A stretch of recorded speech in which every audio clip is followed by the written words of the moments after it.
Dragon Ball. The story begins with defeating Goku. Chapter 61. Regarding this, Yamcha didn't know what to say, or what he could say. After he happily cultivated on King Kai's planet, Vegeta suddenly appeared like an unexpected obstacle. Now, he had no good mood left. He only felt extremely depressed. And so, for the next few days, Bulma was constantly busy in the repair room. Meanwhile, Vegeta was doing some simple training in a spacious area of Bulma's house. Yamcha, who had originally planned to rest well and go out to play after returning to Earth, didn't go anywhere. He, like Vegeta, stayed at Bulma's house. And he would occasionally monitor Vegeta to see what he was doing, to prevent Vegeta from doing anything bad after revealing his evil nature. Although he knew he was no match for Vegeta. If the other party truly did something bad, he might not be able to stop him. But at least he could delay him, couldn't he? Then, as long as he could delay him for a few minutes. Then Piccolo, Son Goku, and others might be able to arrive. Once these people could arrive, Yamcha believed that with their strength, they would definitely be able to subdue the great villain, Vegeta. And so, a few more days passed. On this day, in outer space, not far from Earth, suddenly, 6 spherical spacecraft appeared, trailing long plumes of fire and speeding rapidly. Their speed was very fast, getting closer and closer to Earth. Soon, they reached Earth's atmosphere. Whoosh! As they continuously rubbed against the atmosphere, sparks began to emanate from their bodies. Soon, the city where Vegeta and Nappa had landed more than half a year ago. Above this city, 6 flying objects, like meteors with sparks, had already appeared there. Look! What is that? Someone in the city exclaimed loudly. Huh! I seem to have seen something like this more than half a year ago. But before there were 2, this time there are 6. Someone said. Really? Now that you mention it, I remember too. I think I saw this kind of thing before, just like you. Someone replied. Let's go. Let's take a look. I remember last time there were 2 people who looked like Earthlings. But they had monkey tails and came out of those things. I wonder if the people who come out of these things this time will be the same as last time. Who knows? It's hard to say if something else might come out, isn't it? Then, many onlookers rushed towards the direction where the flying objects were landing. Wanting to find out. To satisfy their curiosity. Bang! Bang! Bang! The 6 spherical spacecraft landed one after another, causing a huge impact on the city's ground. Immediately, smoke filled the air and dust flew everywhere. As the smoke and dust dispersed, a large crater appeared on the ground. And in the crater were 6 spherical metal objects. Look! These things are indeed identical to the 2 spherical objects we saw more than half a year ago. Yes, yes. But whether the people inside are similar to the previous ones, we'll only know once the people inside the spheres come out. At this time, the onlookers had surrounded the large crater. Soon, everyone saw 6 figures emerge from the spherical objects. These 6 people were the Ginyu Force and Qui. These people who came out this time are completely different from the 2 last time. Yes, although the 2 people last time had monkey tails. But overall, they still looked relatively similar to us Earthlings. However, the people who came out this time can be said to look completely different from us Earthlings. Ah, you're right. These people indeed look completely different from us. And I also think that among the 6 of them, apart from the one with long white hair and red skin who looks relatively normal, the rest all look too strange. Especially that shorty with 4 eyes. He looks too ugly, doesn't he? Ah, who says he doesn't? Ever since the 5 members of the Ginyu Force and Qui emerged from the spacecraft, the onlookers kept discussing their appearance, making comments and pointing fingers. Ha ha ha. I didn't expect this planet to be quite lively. Rikum said somewhat foolishly. These natives dare to call me ugly. It's really making me furious. Goldo stomped his foot, somewhat angry. Although he knew he was ugly, he didn't like being told so directly by others. Haha, Goldo, just look on the bright side. Gice, the vice captain of the Ginyu Force, said with a feigned smile, comforting Goldo.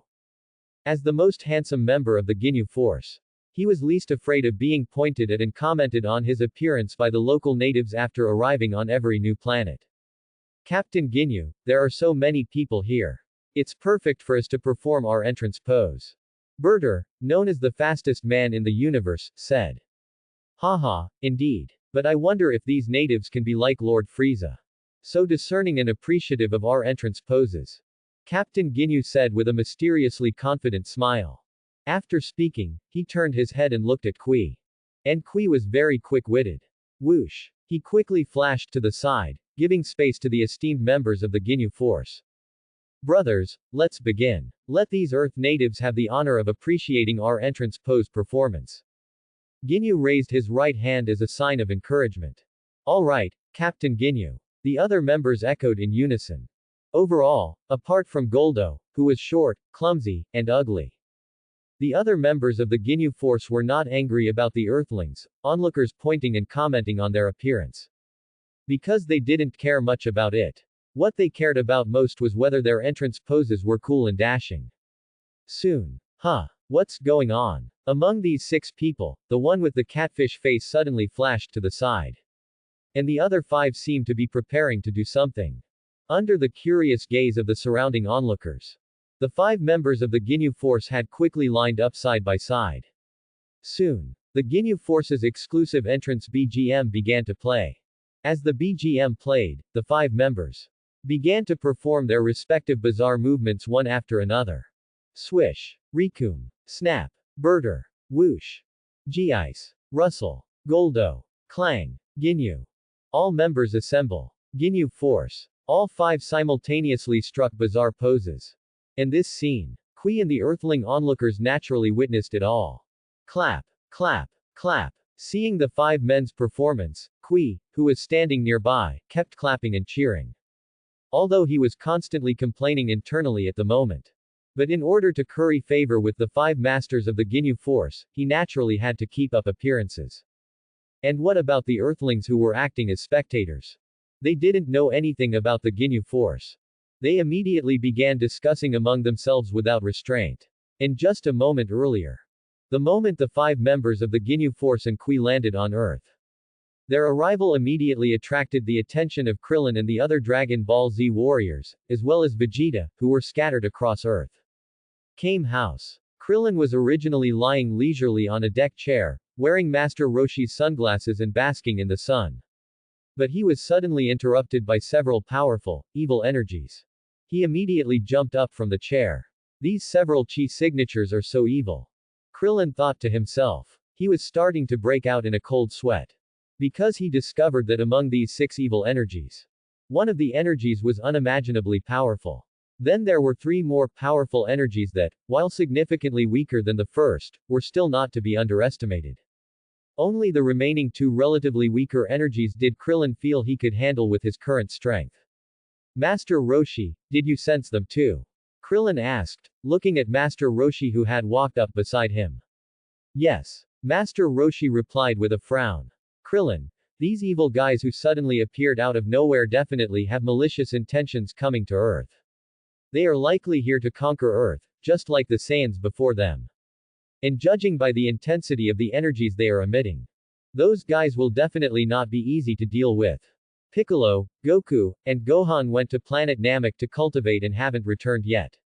Although Piccolo can use instant transmission, I don't know if he, being so far away on planet Namek, can sense the situation on Earth in time. Krillin said with concern. The strongest members of the Dragon Ball Z warriors are absent. This means they are missing several of their greatest assets in countering this sudden crisis. There's no choice. However, Tien Shinhan and the others should have also sensed those powerful and evil energies, just like us. Therefore, regarding the crisis Earth may face this time, everyone who is currently on Earth and capable of participating in this battle should be able to gather quickly. I believe that with the strength you cultivated on King Kai's planet, even if you cannot defeat those evil guys, you should be able to stall them for a while. And during the time you manage to stall them, maybe Piccolo and Goku will return. As soon as they return, then this crisis will definitely be resolved. Master Roshi comforted Krillin. Then that's all we can do. Alright, Master Roshi. Then I'm leaving. Whoosh. With that, Krillin leapt up and flew into the sky. Leaving Kame House. He quickly flew toward the direction of the Ginyu Force and Kui's energies. Sigh. The era belonging to me, Master Roshi, has truly ended. Watching Krillin leave, Master Roshi said with emotion. His current strength lagged far behind Krillin and the others. Facing the endless stream of new enemies with evil intentions toward Earth. Even if he, Master Roshi, wanted to help, he lacked the power. On a certain small island. At this moment, Tien Shinhan and Xiaosu had naturally sensed the powerful evil energies coming from the Ginyu Force and Kui, just as Master Roshi had guessed.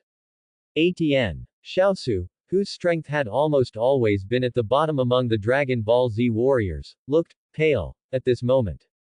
I didn't expect that less than a year after the Saiyan crisis was resolved. Earth already has new evil guys knocking on its door so quickly. Earth is truly in troubled times now. Can't we just have a few more days of peace? Saying this, Tien Shinhan paused to think. Then he looked at Xiaosu and said. Xiaosu, you stay here. I'll go meet those evil guys.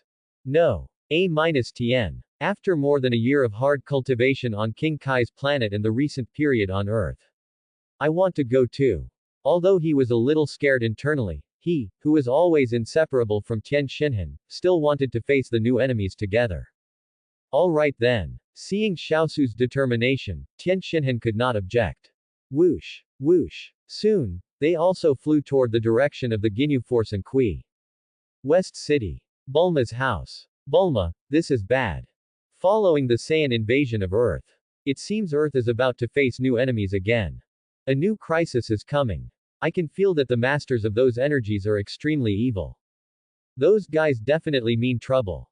When mentioning the Saiyan invasion of Earth, Yamcha deliberately emphasized his tone. He wanted to use this method to subtly continue hinting and reminding Bulma. To make her remember that Vegeta was the Saiyan who once wanted to invade Earth, and that he was a bad person. It could be said. These past few days, although Yamcha had stopped openly trying to persuade Bulma to change her opinion of Vegeta, he still subtly hinted to Bulma from time to time that Vegeta was a bad person. He hoped these actions would have some effect on Bulma. As for Bulma, she ignored Yamcha's hint this time, just as she had done several times before. However, she was quite concerned about the safety of Earth. She quickly asked, then, do we have the confidence to successfully resolve this crisis on Earth? As of now, it doesn't look easy to resolve. Although judging by the strength of the six evil guys' energies. With the strength of Piccolo or Goku. Dealing with those evil energy users shouldn't be a problem. But ever since Piccolo and Goku went to planet Namek to cultivate, they haven't returned to Earth yet. And we don't know when they will return.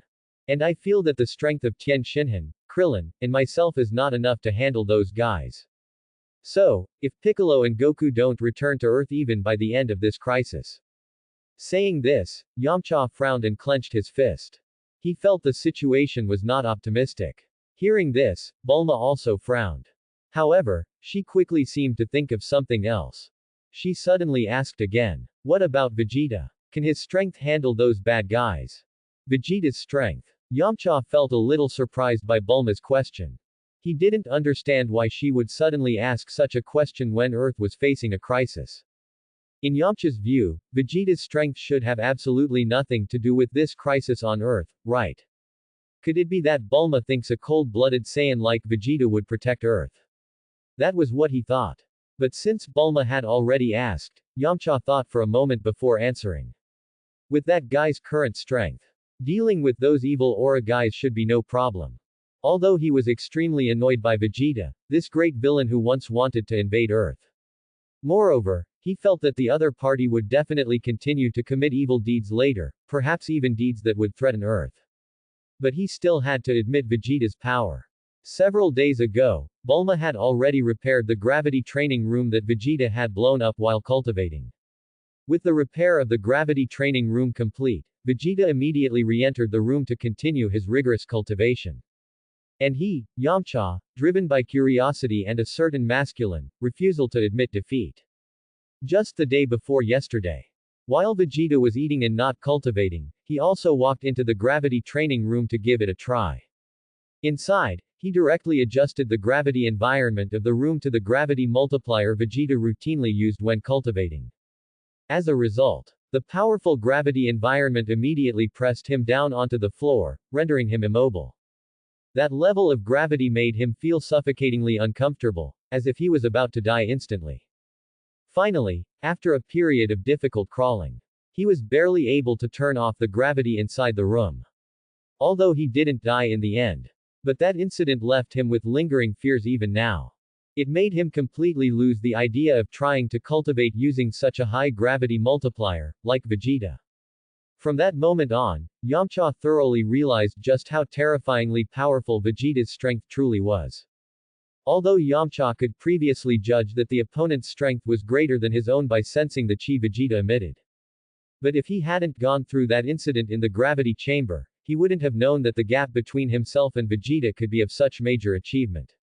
Now, Yamcha felt that there was an immense, uncrossable chasm of power between himself and Vegeta. Yamcha had many thoughts, but they all occurred in an instant. And Bulma, after hearing Yamcha say that, Vegeta's strength can handle those evil guys.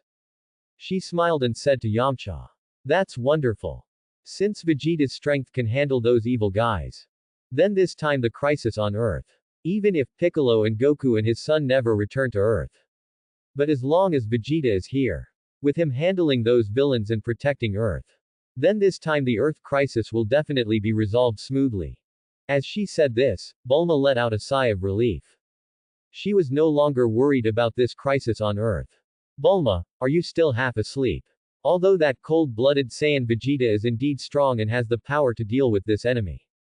But it would be a miracle if a guy like him didn't threaten Earth's safety.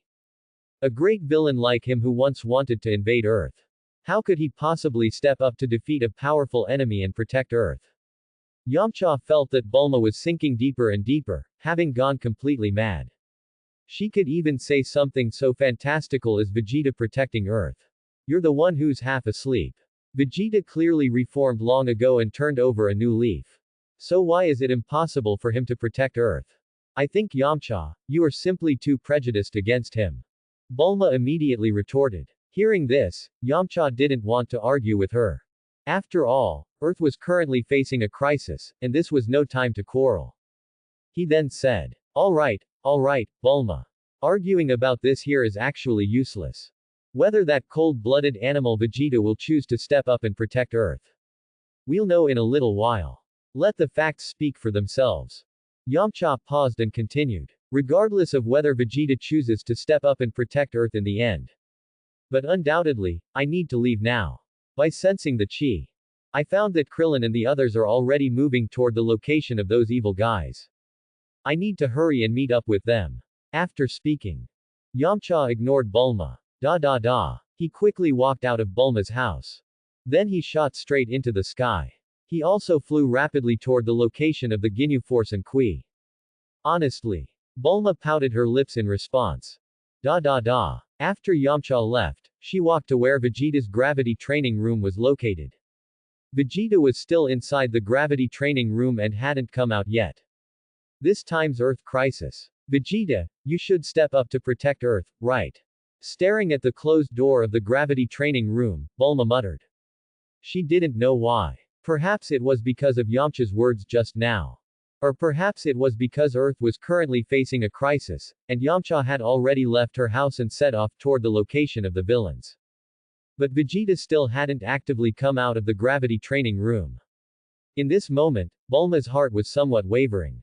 Would Vegeta really step up to protect Earth? He should, right? After all, they had been together for so many days. She should understand his personality well by now. At least she could confirm that he definitely wasn't a bad person. But was he a good person?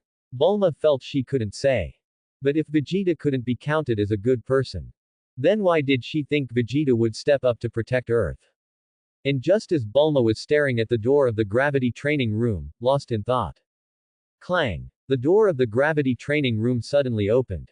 Vegeta walked out. At this moment, Bulma and Vegeta looked at each other, their eyes meeting. Between the two, Vegeta spoke first. Hey, Bulma. What are you doing standing here like an idiot? His tone was as cold and arrogant as ever. The reason he asked Bulma such a question was because, being able to sense chi, he had immediately noticed Bulma standing motionless at the door while he was still inside the gravity training room. Regarding the question Vegeta asked, Bulma chose not to answer. Instead, she very seriously asked her own question. Vegeta, you chose to come out of the gravity training room at this time. If I'm not mistaken, you must also be like Yamcha and the others.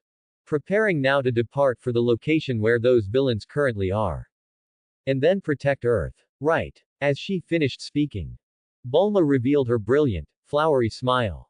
Upon hearing this, Vegeta was stunned. But after a moment of distraction, he quickly replied in a cold and tsundere tone. Bulma, what are you thinking? This prince is the noble Saiyan prince. What does the life and death of a low-level planet like Earth have to do with this prince? How could this prince possibly protect Earth? He paused here. But it was clear he had more to say. Bulma, smiling, was not in a hurry. She waited patiently for what he would say next. But I will go. This prince will go and deal with those fellows. Saying this, he quickly turned his head away. Not allowing Bulma's gaze to meet his face, he continued. But don't misunderstand. The reason this prince chooses to go and deal with those fellows is absolutely not to protect Earth. It's simply that this prince has cultivated for so long, and his strength has increased so much. He merely wants to use those fellows to practice. In response, Bulma, looking at Vegeta's tsundere appearance. She smiled, pursing her lips.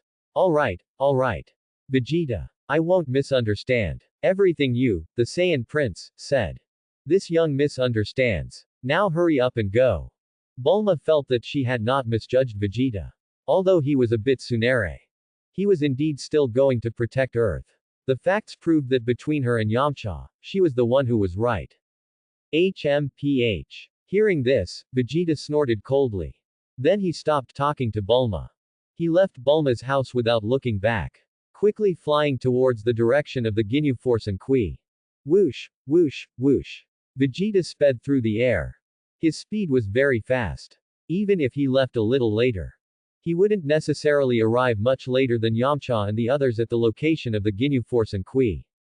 In fact, when the Ginyu Force and Qui first arrived on Earth, Vegeta, like the Dragon Ball Z warriors on Earth, also noticed them immediately. And unlike them, Vegeta not only knew that they were 6 evil chi signatures, but, having once fought for the Frieza Force, he also knew the specific identities of those people. He could recognize the chi of the 5 members of the Ginyu Force and Qui. The reason he didn't immediately come out of the gravity training room was primarily because he didn't want to leave at the same time as Yamcha. Yamcha disliked him. And naturally, he disliked Yamcha. He wanted to wait until that fellow Yamcha had left for a while before departing himself. Secondly, he pondered some questions inside the gravity training room. He was wondering why the Ginyu Force and Qui would suddenly come to Earth. Of course, he figured out this question after thinking about it briefly. It must be because he had been out of contact with the Frieza Force for a long time since he came to Earth, causing Frieza to send people to investigate and conquer Earth along the way. As for why Frieza would dispatch an elite unit like the Ginyu Force, he didn't figure that out. But he didn't care either. After arduous cultivation in the gravity training room, Vegeta felt that with his current strength, let alone the Ginyu Force, even Frieza, who once made him feel extremely afraid and unbeatable, he was confident he could defeat him. In the past, because his strength was too weak. Even if he learned to sense chi, he couldn't tell whether Frieza or Piccolo was stronger at the time. But now his strength had increased. He still felt that Piccolo, who had demonstrated his chi to him, was very strong. However, he no longer felt that Frieza was very strong. He felt Frieza was just mediocre. At this time, Vegeta did not know that Frieza could transform. Therefore, in his understanding, Frieza's strength was 530,000 in his first form. As for Qui, that fellow was indeed a bitter enemy who had always been at odds with him. But with his current strength, he didn't even consider a small fry like Qui now. He could kill him just by moving his finger. Just like that. Krillin, Tien Shinhan, Xiaosu, Yamcha, and Vegeta, the 5 of them, were all flying towards the location of the Ginyu Force and Qui. However, because their locations were all relatively far from that place, even though their speed was fast, it would still take some time to fly there. Let us switch the scene back to the Ginyu Force and Qui. The Earth onlookers, having watched the 5 members of the Ginyu Force finish their entrance performance, were all talking animatedly among themselves. It's one thing that these people look so strange. But why did they suddenly break into such weird dance steps and strike such awkward and bizarre poses? Who knows? Perhaps besides looking strange, they also have some mental issues. Otherwise, they wouldn't perform those embarrassing and bizarre movements that only look like something an idiot would do. Anyway, I found it a bit painful to watch, and I'm practically cringing. I feel the same way. I'm so embarrassed right now that I have goosebumps all over. Hey, your reactions are fine, at least you're not as bad off as me. After watching those movements, I was so embarrassed that my stomach turned, and I felt like throwing up. Oh no, I'm going to throw up. As for the words and reactions of the onlookers, the 5 members of the Ginyu Force naturally heard and saw everything. Our entrance pose this time was clearly still so cool, so perfect. Yet these Earth scumbag natives dare to call our entrance pose embarrassing. Gi said furiously. Exactly. These Earth scumbag natives simply don't know how to appreciate our entrance performance. Berter gritted his teeth and agreed. It can't be helped. After all, not everyone has the vision of Lord Frieza. And knows how to appreciate our entrance poses. Rikum also said angrily. HMPH. Anyway, ever since one of these natives called me ugly earlier, I've been extremely displeased with these Earth scumbag natives. And now I'm even more displeased. Goldo, who had been called ugly earlier, snorted coldly, still holding a grudge. Among the 5 members of the Ginyu Force, Captain Ginyu was arguably the most enraged and displeased at this moment. His meticulously designed and, in his opinion, flawless Ginyu Force entrance pose was being called awkward by these Earthlings, these trashy natives. They even claimed it was a bizarre move that only an idiot would make. Captain Ginyu felt greatly offended and humiliated by the onlookers, finding it utterly unbearable. He would not spare these foolish onlookers. He would teach these disrespectful onlookers a lesson. He loudly said to Rikum. Rikum, you will take action for this captain. Teach these Earthling trash who don't appreciate our entrance pose a lesson. You don't need to hold back. This captain orders you to completely destroy this entire city. These Earthling trash who dared to insult our entrance pose. This captain wants every single one of them dead. Rikum. Understood, Captain Ginyu. I know what to do. Rikum, of course, had no objections to this. And the other 3. They naturally fully supported their captain's decision. After all, in their eyes, these onlookers who dared to insult their entrance pose indeed deserved to be punished and taught a lesson. Meanwhile, Kui, seeing that they were about to cause a major incident, quickly moved closer to the 5 members of the Ginyu Force for the sake of his own life. Now all 6 of them were together. Ha ha ha. Well then, let's begin. Rikum, who was standing beside the 6, said. Whoosh whoosh whoosh. Whoosh. With the 6 as the center, a series of subtle winds suddenly began to blow from all directions. Rustle rustle rustle. Rustle. The scattered stones on the ground nearby trembled slightly. Rikum's naturally hanging hand, the fist that was originally clenched, had now transformed into an open palm. His 5 fingers spread wide.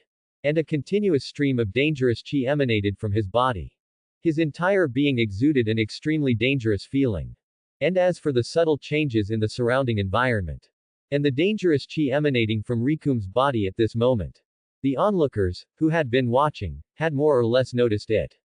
I don't know why. I suddenly have a bad feeling. Really? But now that you mention it, I also feel like something bad is about to happen. Originally, you guys also had that bad feeling. I thought I was the only one who had such a bad feeling. At this moment, the onlookers' hearts were vaguely uneasy. Their intuition told them something big was about to happen. And the big event they had a premonition about did not make them wait too long. Then, Rikum, who had already built up his aura, swish, he suddenly raised his hand and held up 2 fingers. Swish swish swish. An incredibly powerful energy storm, centered around the Ginyu Force and Kui, spread out wildly in all directions. Boom. Boom. Deafening explosions resounded repeatedly. The sky collapsed, the earth shook, and sand and stones flew. The ground for 10,000 miles around continuously trembled. Whoosh whoosh whoosh. The storm of destruction swept across 10,000 miles.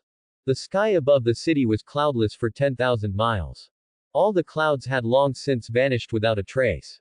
Whoosh whoosh whoosh. Whoosh. After the smoke and dust cleared, the entire city was now completely destroyed, reduced to a desolate ruin. And those onlookers from before, naturally, without exception, had all been annihilated, leaving no trace. One could say, this scene of city destruction, like the end of the world, at this very moment. If Piccolo, who is a transmigrator was currently cultivating diligently on planet Namek, were to see it, he would definitely lament the city's ill-fated destiny, that some things might be fated to happen. Even though he, the transmigrator, had previously interfered with the plot of the original Dragon Ball story. So that Vegeta and Nappa, when they arrived on Earth and descended upon this city, did not destroy it as in the original Dragon Ball story, allowing this city to directly avoid a major crisis of being destroyed by Nappa at that time. However, at this very moment, although the time and characters had changed somewhat, this city ultimately still met its tragic fate of destruction, just like in the original Dragon Ball story. Ha ha ha. Brothers. Isn't my move pretty good? If I had to point out any shortcomings, it's that the people in this city died too quickly and too easily.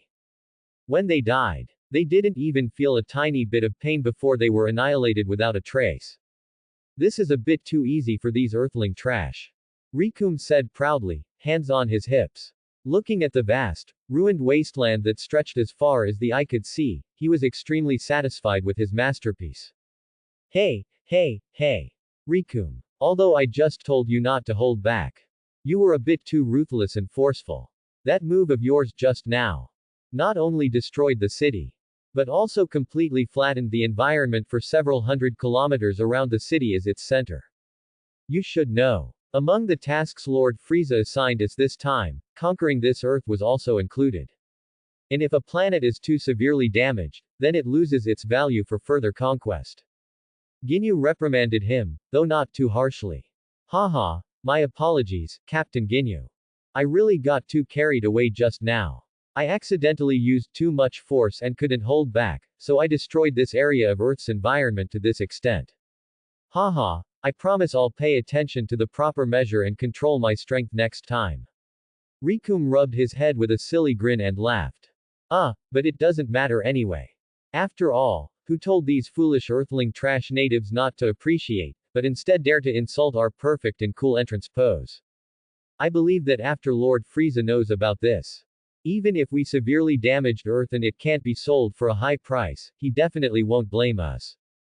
Ginyu said with a slight smile, the corners of his mouth upturned.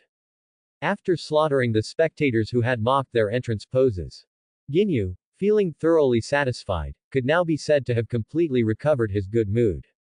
Alright everyone, let's officially begin this mission now. Ginyu said with a charming yet wicked smile. Understood, Captain Ginyu. The group responded in unison. Beep beep beep. Beep beep beep. The Ginyu Force and Qui's 6 men one by one began activating the scouters they wore over their eyes. The first step in their mission was naturally to first use the scouters to observe and search for the current distribution of power levels on Earth. Meanwhile, the massive energy explosion just now naturally caught the attention of Krillin, Tien Shinhan, Xiaosu, and Yamcha, the four who had already gathered together while flying. Fool it. What exactly did those guys just do? Krillin said through gritted teeth. I can sense that a large number of chi signatures completely disappeared after that huge energy fluctuation. I don't know how many ordinary people died because of that energy fluctuation. Tien Shinhan said, frowning. Crunch, crunch. For those evil guys to dare commit such an act of wantonly killing large numbers of ordinary people on our Earth, we absolutely cannot forgive them.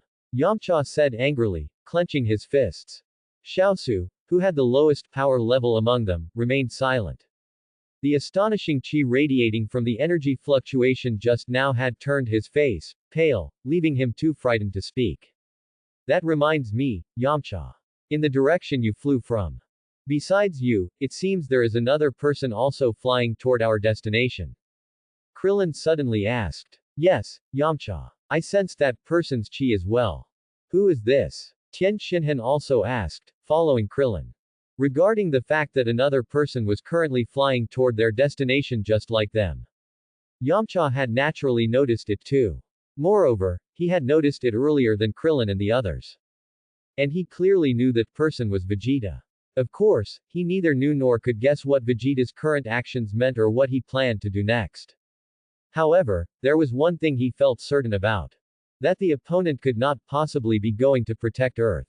That person is the cold-blooded Saiyan, Vegeta, who previously tried to invade Earth. Yamcha then recounted some general details of the events he had experienced over the past few days to Krillin and the others. After listening to his account of the events, the two spoke. Krillin, Yamcha, please don't get angry at what I'm about to say. I think it's possible that the current Vegeta, just as Bulma said, has already turned over a new leaf. And during this Earth crisis, he might choose to step up and protect Earth, just like us. Tian Xinhan. Yes, Yamcha. Otherwise, there's no way to explain why Vegeta is flying to the same location as us at this exact moment. Perhaps because of the intervention of Piccolo, the Transmigrator, Vegeta and Nappa did not kill as many people as they did in the original story. Coupled with the fact that, Vegeta didn't steal their girlfriends. Therefore, Krillin and the others did not harbor as much animosity toward Vegeta as Yamcha did. Combined with the experiences Yamcha had recounted to them from the past few days. This ultimately led them to say what they had just said. After hearing their words, Yamcha was furious. He had originally thought that after telling them about the events he had experienced over the past few days, he would receive affirmation from Krillin and the others. He never expected this reaction. They ended up reacting this way and saying those things. He saw him say, huffing. HMPH. Then you guys just wait and see. See what kind of trouble that Vegeta causes once he arrives, and see if he will really protect Earth. Saying this, he accelerated, increasing the distance between himself and Krillin's group. Seeing his reaction, Krillin and the others said nothing more. They chose to remain silent and continue flying toward the location of the Ginyu Force and Qui. Beep beep beep. Naturally, after activating and using their scouters, the Ginyu Force and Qui's group. They had already detected the power level energy signatures of Krillin's group and Vegeta. Furthermore, they noticed that these power levels were rapidly approaching their location. Among these power levels, there was one power level reading that drew their attention the most. That was Vegeta's power level of 18,000. Captain, among these power level signatures, could the guy whose power level is exactly 18,000 possibly be Vegeta? If so, then some of Frieza's previous conjectures were all wrong. The reality is that Vegeta is actually not dead. And for some unknown reason, he violated the rules of the Frieza Force. Choosing to remain out of contact with the Frieza Force for a long time, staying on Earth, and failing to report back to the Frieza Force on time. G.I.S said, sounding confused. In their understanding, Vegeta's power level was exactly 18,000. The 18,000 power level they had just detected matched perfectly with the strength they associated with Vegeta. Who knows? We'll find out whether it's him or not soon enough. Ginyu said, curling his lip in disdain. In any case, he had already asked Lord Frieza about how to handle Vegeta if he encountered him on Earth. Lord Frieza had said that if they encountered him, they should kill him immediately and not spare his life. So, if the person with the 18,000 power level really was Vegeta, they just needed to kill him. And if the guy with the 18,000 power level wasn't Vegeta, but someone else. In order to successfully complete the mission of conquering Earth, he would still have to kill the opponent. Of course, if the opponent was not Vegeta himself. If the opponent proactively submitted to the Frieza Force, he wouldn't be against considering sparing his life and letting him join the Frieza Force. I really hope that person turns out to be Vegeta. That way, I can execute him with my own hands. Qui, whose power level was 20,000, grinned confidently and said. He hoped his luck would be good and that the person with the 18,000 power level reading was truly Vegeta himself. After all, the reason Qui chose to participate in this mission was simple. It was for the slight chance he had of encountering Vegeta on Earth. And personally kill his longtime nemesis, finally putting a definitive end to the hatred that had existed between them. Alright. Whether the guy with 18,000 battle power is Vegeta or not, it doesn't matter now. The current situation is that 5 power levels are rapidly approaching us. Ginyu paused after saying this, then continued. Considering that the place we are currently standing has already been destroyed once by Rikum. And soon, we will likely have to fight the guys rushing toward us. To prevent the planet from being destroyed too severely. Let's move somewhere else and quietly await their arrival. Hearing this, the other 5 naturally had no objections. Soon they flew away from their current location. And arrived at another spacious area. Krillin and the others, having noticed their position change, naturally adjusted their flight paths as well. After a little while longer. Finally. Tap. Tap. Krillin, Tien Shinhan, Yamcha, and Xiaosu arrived at the location where Ginyu and the others were now situated. Soon. Krillin and the others spotted the Ginyu Force and Kui, 6 individuals standing atop a certain mountain peak. Without a doubt, these guys were the source of the evil aura they had sensed. Ginyu and the others naturally noticed Krillin's arrival instantly. Next, the 2 groups, one righteous and one evil, began sizing each other up. In the eyes of Ginyu and his men, Krillin and the others were no different from ordinary Earthlings, except that their battle power was slightly higher, each possessing several thousand points of power that common Earthlings lacked. In other aspects, they were not much different from the other Earthlings they had killed previously. Of course, since the 18,000 battle power reading hadn't arrived yet, they couldn't see Vegeta at the moment. From Krillin's perspective, however, they naturally found Ginyu and his men to look extremely bizarre, and furthermore. I don't know if you guys noticed. The clothes these guys are wearing and the scouters they have over their eyes. They are almost exactly the same as the clothes and scouters the 2 Saiyans, Vegeta and the others, were wearing when we saw them on King Kai's planet using King Kai's abilities. Could it be that these guys are also Saiyans? Tien Shinhan said, frowning slightly in confusion. No. These guys definitely aren't Saiyans. First, they don't look like it. Secondly, I once heard Goku's older brother, Raditz, say that after planet Vegeta was destroyed by a meteor, there were only 4 Saiyans left alive in the universe. Later, Raditz and that bald Saiyan were both killed by Piccolo. So the Saiyans currently still alive. If we include Gohan, there should only be 3 left, Goku and his son, and that guy named Vegeta. As for whether these bizarre-looking guys have any connection to the Saiyans, I don't know. Krillin explained. Yamcha, having listened to their conversation, felt like he had figured something out. Believing he had solved a major puzzle, he raised a fist and said angrily.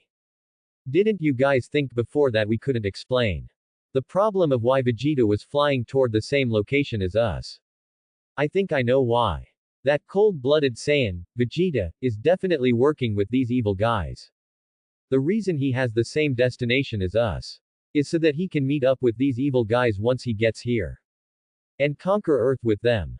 And this also conveniently explains why the clothing and scouters of these evil guys are similar to Vegeta's previous clothing and scouter. If they are all part of the same group, their clothing and equipment would naturally be similar. Yamcha felt he had guessed the entire truth of the matter. Ah. This. Krillin and Tien Shinhan, having heard what he said. They looked at each other. At first listen, they felt that what Yamcha said made some sense, maybe that was exactly what was happening. But for some reason, they also felt that something was slightly off. Their intuition told them that the truth might not be what Yamcha claimed. But if the situation really was as Yamcha described, then the current circumstances were extremely dire. After all, with Piccolo and Goku and his son absent, they were already unsure if they could handle the evil guys in front of them who had already killed many people on Earth. If the opponents line up added Vegeta, then they would. When Krillin and Tien Shinhan thought about this, they were afraid to continue the thought. They could only hope Yamcha's guess was wrong, and the reality was that Vegeta would choose to stand on the side of protecting Earth. Perhaps due to a mutual understanding between the 2 sides, the righteous and the evil, both were waiting for the last person to arrive. Therefore, neither side made any further moves for the time being. However, they didn't have to wait long. Soon. Whoosh. Whoosh. Whoosh. Tap. A figure descending from the sky appeared before them. And the owner of this figure was none other than Vegeta. After landing, Vegeta first glanced at Krillin and the others standing in a certain spot. It was obvious. The reality was exactly as he had judged through his chi sensing. Piccolo, Gohan, and the never-before-seen Kakarot had not come here. Among these people, aside from Yamcha, he didn't recognize the rest. But he didn't care. After all, he could sense that the people he didn't recognize were, just like Yamcha, small fry whose strength wasn't worth mentioning. Krillin and the others naturally noticed Vegeta glancing at them. They felt an inevitable nervousness. They desperately hoped that what Yamcha had suggested wouldn't actually happen. After glancing at Krillin and the others, Vegeta's gaze shifted to the Ginyu Force and Qui. The Ginyu Force and Qui, who had been sizing up Vegeta the moment he arrived, naturally noticed him focusing his gaze on them. Ha ha ha, Vegeta. I didn't expect the 18,000 battle power reading we picked up on the scouter actually belonged to you. Ginyu said, smiling sinisterly at Vegeta. HMPH. It is this prince, so what if it is? Hearing this, Vegeta snorted coldly. Nothing much, but. Saying this, Ginyu turned his head toward Qui, who was standing nearby. Hey, Qui. You tell him about it. Since Qui would be the one personally dealing with Vegeta later anyway. Ginyu figured he might as well let Qui handle the explanation, saving himself the trouble of talking. Understood, Captain Ginyu. Thus, Qui, who had been standing beside the Ginyu Force, quickly stepped forward. It could be said that, from the very first moment he saw Vegeta arrive here, he had felt a tremor throughout his body and overwhelming excitement in his heart. The probability of encountering Vegeta during this mission was supposed to be extremely low. Yet, he had actually managed to run into him now. This meant that he, Qui, would finally be able to personally slay Vegeta, his longtime nemesis. Qui, with his 20,000 battle power, felt his luck was truly unprecedentedly good. He sneered maliciously at Vegeta. Vegeta, you still don't know, do you? Qui then proceeded to tell Vegeta why they had come to Earth this time and what their mission objectives were upon arrival. The reason he spoke so much was that he wanted Vegeta, a man about to die, to understand clearly why he was meeting his end. Hearing this, Vegeta was not surprised. What the opponent said largely matched what he had previously surmised. In any case, Lord Frieza said that if we encountered you and Nappa on Earth during this mission, then we must kill both of you. However, judging by the current situation, Nappa, who isn't here, must already be dead. Therefore, regarding the task of killing you and Nappa, we only need to kill you. In Qui's eyes, Vegeta was already a dead man. HMPH, is that right? Vegeta naturally responded with extreme disdain. And this time, the task of killing you will be personally handled by old Master Chuyi. At this moment, Qui wore an expression of smugness and wicked charm. He was already impatient to quickly start dealing with Vegeta, his longtime nemesis. So, after he finished speaking, he immediately turned around and bowed slightly. Then, he respectfully sought permission from the 5 members of the Ginyu Force. The 5 esteemed lords of the Ginyu Force. Without further delay, this subordinate wishes to immediately engage Vegeta now. Is that acceptable to you? Go on, then. However, everyone other than Vegeta must be left for us to deal with later. The 5 members of the Ginyu Force naturally had no objections. After all, they had previously promised Qui that if they happened to encounter Vegeta on Earth, they would yield him to Qui. Understood, my lords. And so, very quickly, Qui flew away from the side of the Ginyu Force and the others. Tap. He found a spot and landed. Come on, Vegeta. Watch how old Master Chuyi deals with you. Qui looked at Vegeta, his face radiating confidence. HMPH. Seeing this, Vegeta followed him. Tap. He stood across from Qui. Since the opponent was seeking death, Vegeta naturally didn't mind granting his wish. The two sides then stared at each other, eye to eye. Vegeta. For a long time, the two of us have been completely incompatible, unable to stand the sight of each other. And now, it is finally time for the two of us arch-rivals to truly settle things once and for all. Qui said, sounding somewhat sentimental. He felt he had truly waited far too long for this moment. HMPH. How dare a piece of trash like you talk about settling scores with this prince? Hearing this, Vegeta naturally scoffed with extreme disdain. He didn't even consider a small fry like Kui worthy of his attention. With his current strength, if he didn't want to personally send him off, the opponent wouldn't even be qualified to be his rival. Hearing Vegeta's mockery, the supremely confident Kui paid it no mind. He felt that, with 20,000 battle power, there was no need for him to argue so much with a dying man. He grinned widely and said, "He, Vegeta. It's a pity you don't have a scouter right now.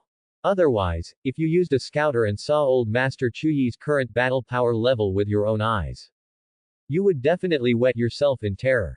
Hearing this, Vegeta sneered noncommittally. "Heh. Who are you trying to scare, Kui? How much battle power could a piece of trash like you possibly have?"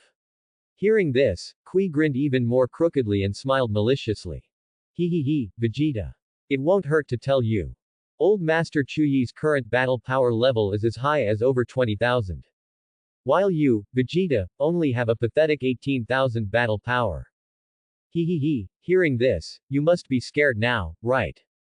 You are dead for sure now. Hearing this, Vegeta showed even greater disdain. He felt as though he had heard the biggest joke imaginable. Only 20,000 battle power. Half a year ago, after he lost to Piccolo and experienced a near-death recovery, his battle power was already over 20,000. Following that, intense cultivation in the gravity chamber had increased his current battle power exponentially. He therefore sneered and said to Kui, "Is 20,000 battle power supposed to be strong? Would this prince be afraid of your meager amount of battle power? Today, this prince will let a piece of trash like you properly witness the new skill I learned through battle on Earth." Hearing this, Kui curled his lip and sneered with extreme disdain. "What is it, Vegeta? That new skill you speak of? It couldn't possibly be speed legs specifically for running away, could it?" Now, he only felt that Vegeta was still talking tough even when facing imminent death. "It's the ability to freely control my battle power." Vegeta sneered wickedly. Freely controlling battle power. Kui was somewhat confused. "Kui, you piece of trash, take a good look using the scouter you're wearing over your eye." As Vegeta spoke, he already assumed a fighting stance. Beep. 18,000. Hearing this, Kui began observing Vegeta's battle power reading on his scouter. Beep. 19,000. 20,000. Wah! What? Vegeta, your battle power is actually 20,000 too. Then, doesn't that mean our battle power is almost the same? At this moment, Kui was already somewhat shocked. Fighting a Vegeta like this, he felt he had absolutely no advantage. Idiot. How could this prince's battle power be as low as yours, you piece of trash? This prince, after desperate fighting and arduous training on Earth, now has a fighting strength that is vastly superior to what it once was. Quote. Yet you, Kui, this good for nothing, spend all your days merely loafing around uselessly under that fellow Frieza. How can someone like you possibly compare to this prince, who possesses mighty strength? Quote. Vegeta slowly increased his power while sneering contemptuously. Beep. Quote. Hearing this, Kui used his power level scouter. He continued to observe Vegeta's constantly changing power level reading. Beep. Quote. 22,000. 24,000. Because the scouter Kui was using was more advanced than the one Vegeta had previously used. Therefore, when the power level reading jumped to this point, it still hadn't exploded. 26,000. 28,000. It could be said that. At this moment, Kui, whose confidence had completely vanished from his face, desperately wished the scouter would explode sooner. That way, he could bury his head in the sand and avoid having to look at Vegeta's rising power level. A number that was making him increasingly shocked and incredulous. 30,000. 32,000. 33,000. Quote. Finally. Since 33,000 was the upper limit of the scouter Kui was wearing. Bang. Quote. A cloud of smoke filled Kui's vision. His scouter had finally exploded, as he wished, at that moment. But, naturally, Kui did not breathe a sigh of relief because of this. After all, even though his scouter had exploded now, allowing him to get what he wished for. Allowing him to bury his head in the sand and no longer have to look at Vegeta's battle value, which might still be increasing after the scouter exploded.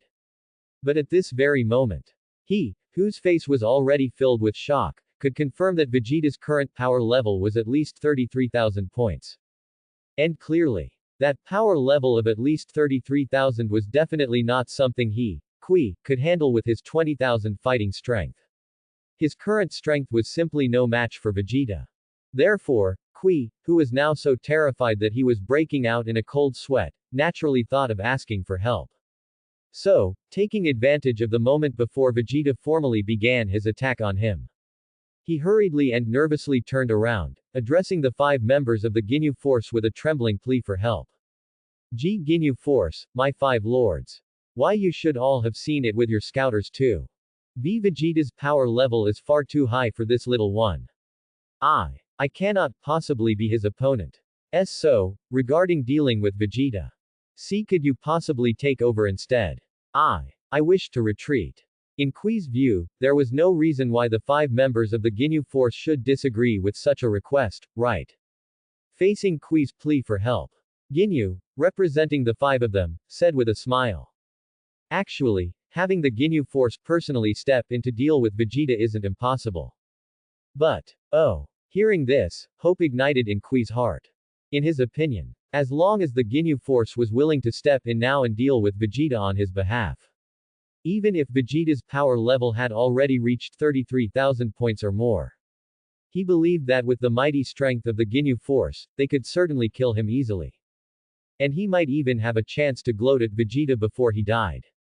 Just as Kui was thinking about these pleasant things, reality completely exceeded his expectations.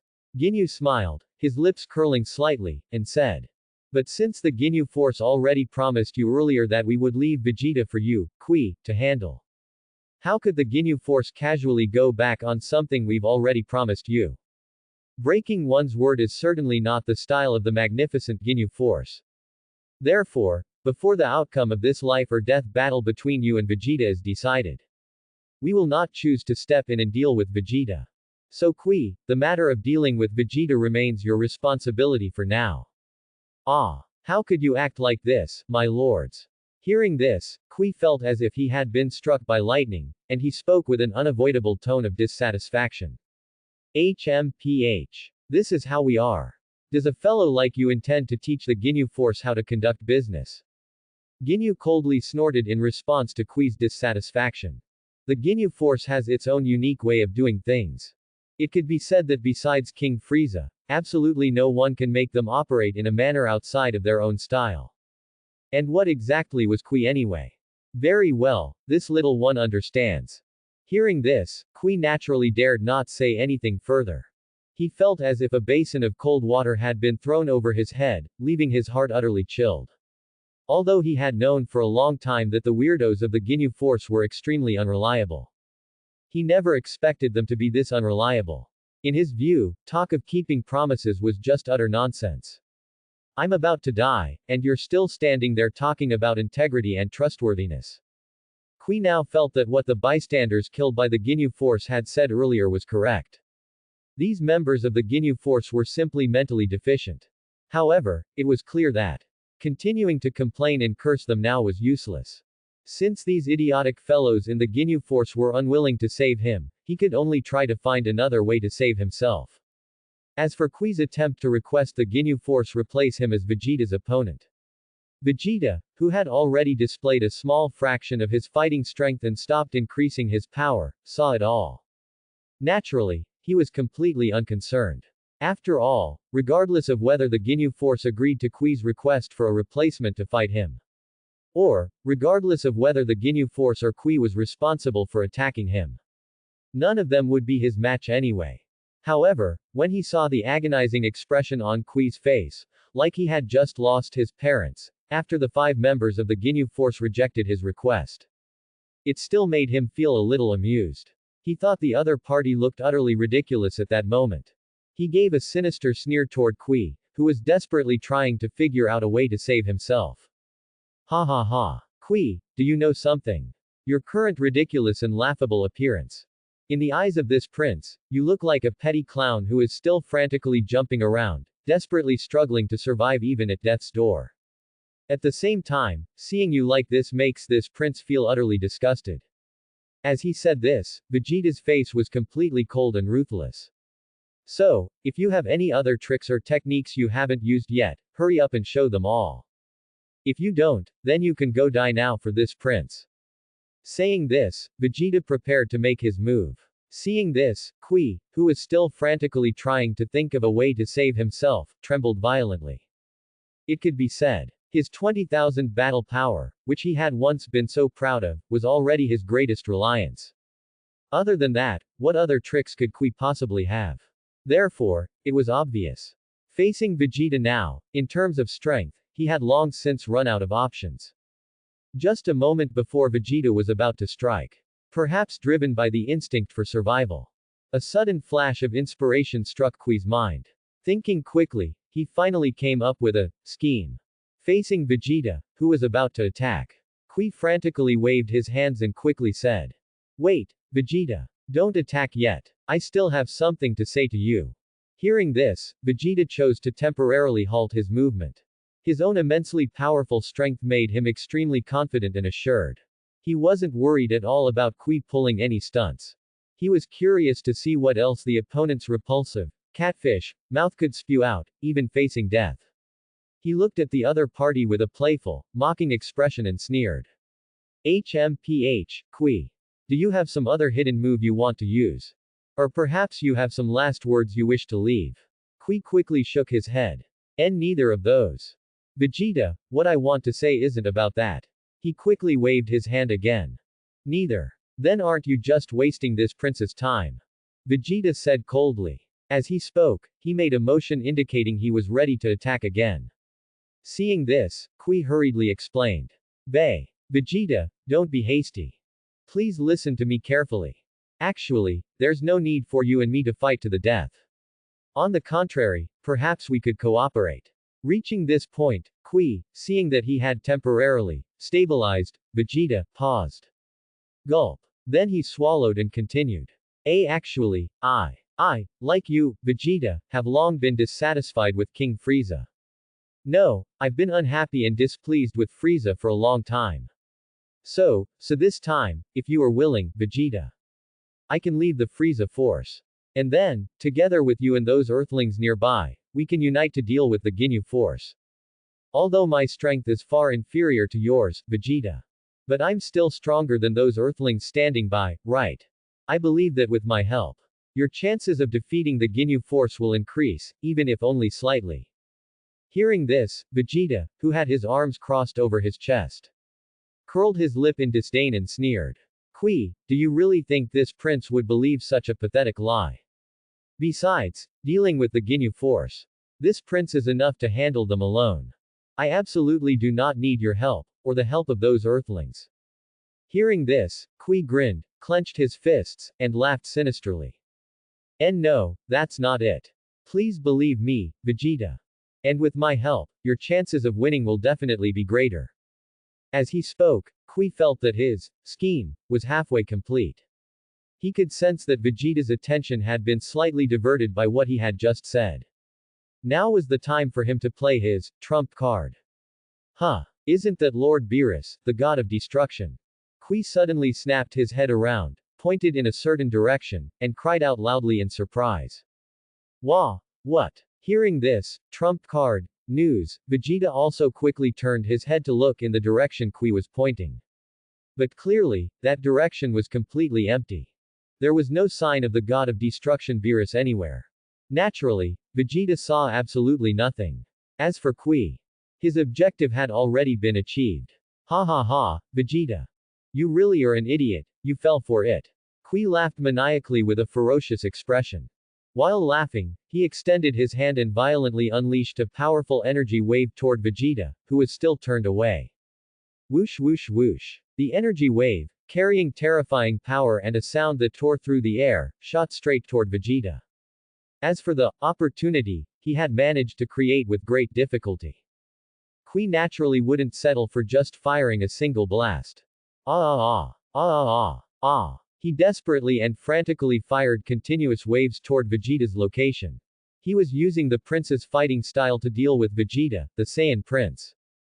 Boom. Boom. Boom. Powerful energy waves containing terrifying power exploded repeatedly, creating continuous deafening blasts. The ground shook. Mushroom clouds, towering high into the sky, suddenly rose one after another. Whoosh whoosh whoosh. Shish shish shish. The residual energy from the explosions caused the surrounding area to be swept by fierce winds, kicking up sand and stones. Many mountains even cracked and crumbled directly because they could not withstand the power of the residual waves. Finally, Kui, now panting heavily, stopped firing his waves. That series of relentless bombardment attacks had truly exhausted a lot of his strength. Hiss hiss hiss. The area where Vegeta had just been was now enveloped in thick smoke, and his figure was nowhere to be seen. Upon seeing this scene, Kui naturally felt extremely excited in his heart. The scheme he had devised in a moment of quick thinking had finally been successfully executed. Hehehe, you foolish guy. Whose fault is it that you weren't smart enough to fall for the trick of this great one? Kui laughed arrogantly. A cold, sinister smile appeared on his face. It could be said, Kui was extremely confident in the relentless bombardment of energy waves he had just unleashed. In his opinion, even if Vegeta's battle power exceeded 33,000, having suffered such an attack, he would be at least severely wounded, if not dead. In short, the opponent would definitely be suffering. Hehehe. This is the consequence for you, Vegeta, you fool, for daring to oppose old Master Chuyi. Kui folded his arms across his chest. He watched the rolling, pervasive smoke, which still hadn't dispersed, with a look of mockery and keen interest. Old Master Kui was now impatient to see Vegeta severely injured and in a sorry state. Hoo. As a gust of wind blew, the smoke finally dispersed. However, Kui was stunned. Because after the smoke cleared, he did not see Vegeta's figure in the place where he should have appeared. What met his eyes at this moment? Only the shocking large craters, one after another, that had been created by his frantic attack just now. How strange, where is Vegeta? Kui felt a little confused. Suddenly, he felt as if he had understood something. Could it be that Vegeta was directly blasted to smithereens by my barrage of attacks just now? It seems that's how it must be. Kui nodded slightly, agreeing with his own thought. Gia. Ha. That foolish brat Vegeta was killed by old Master Kui.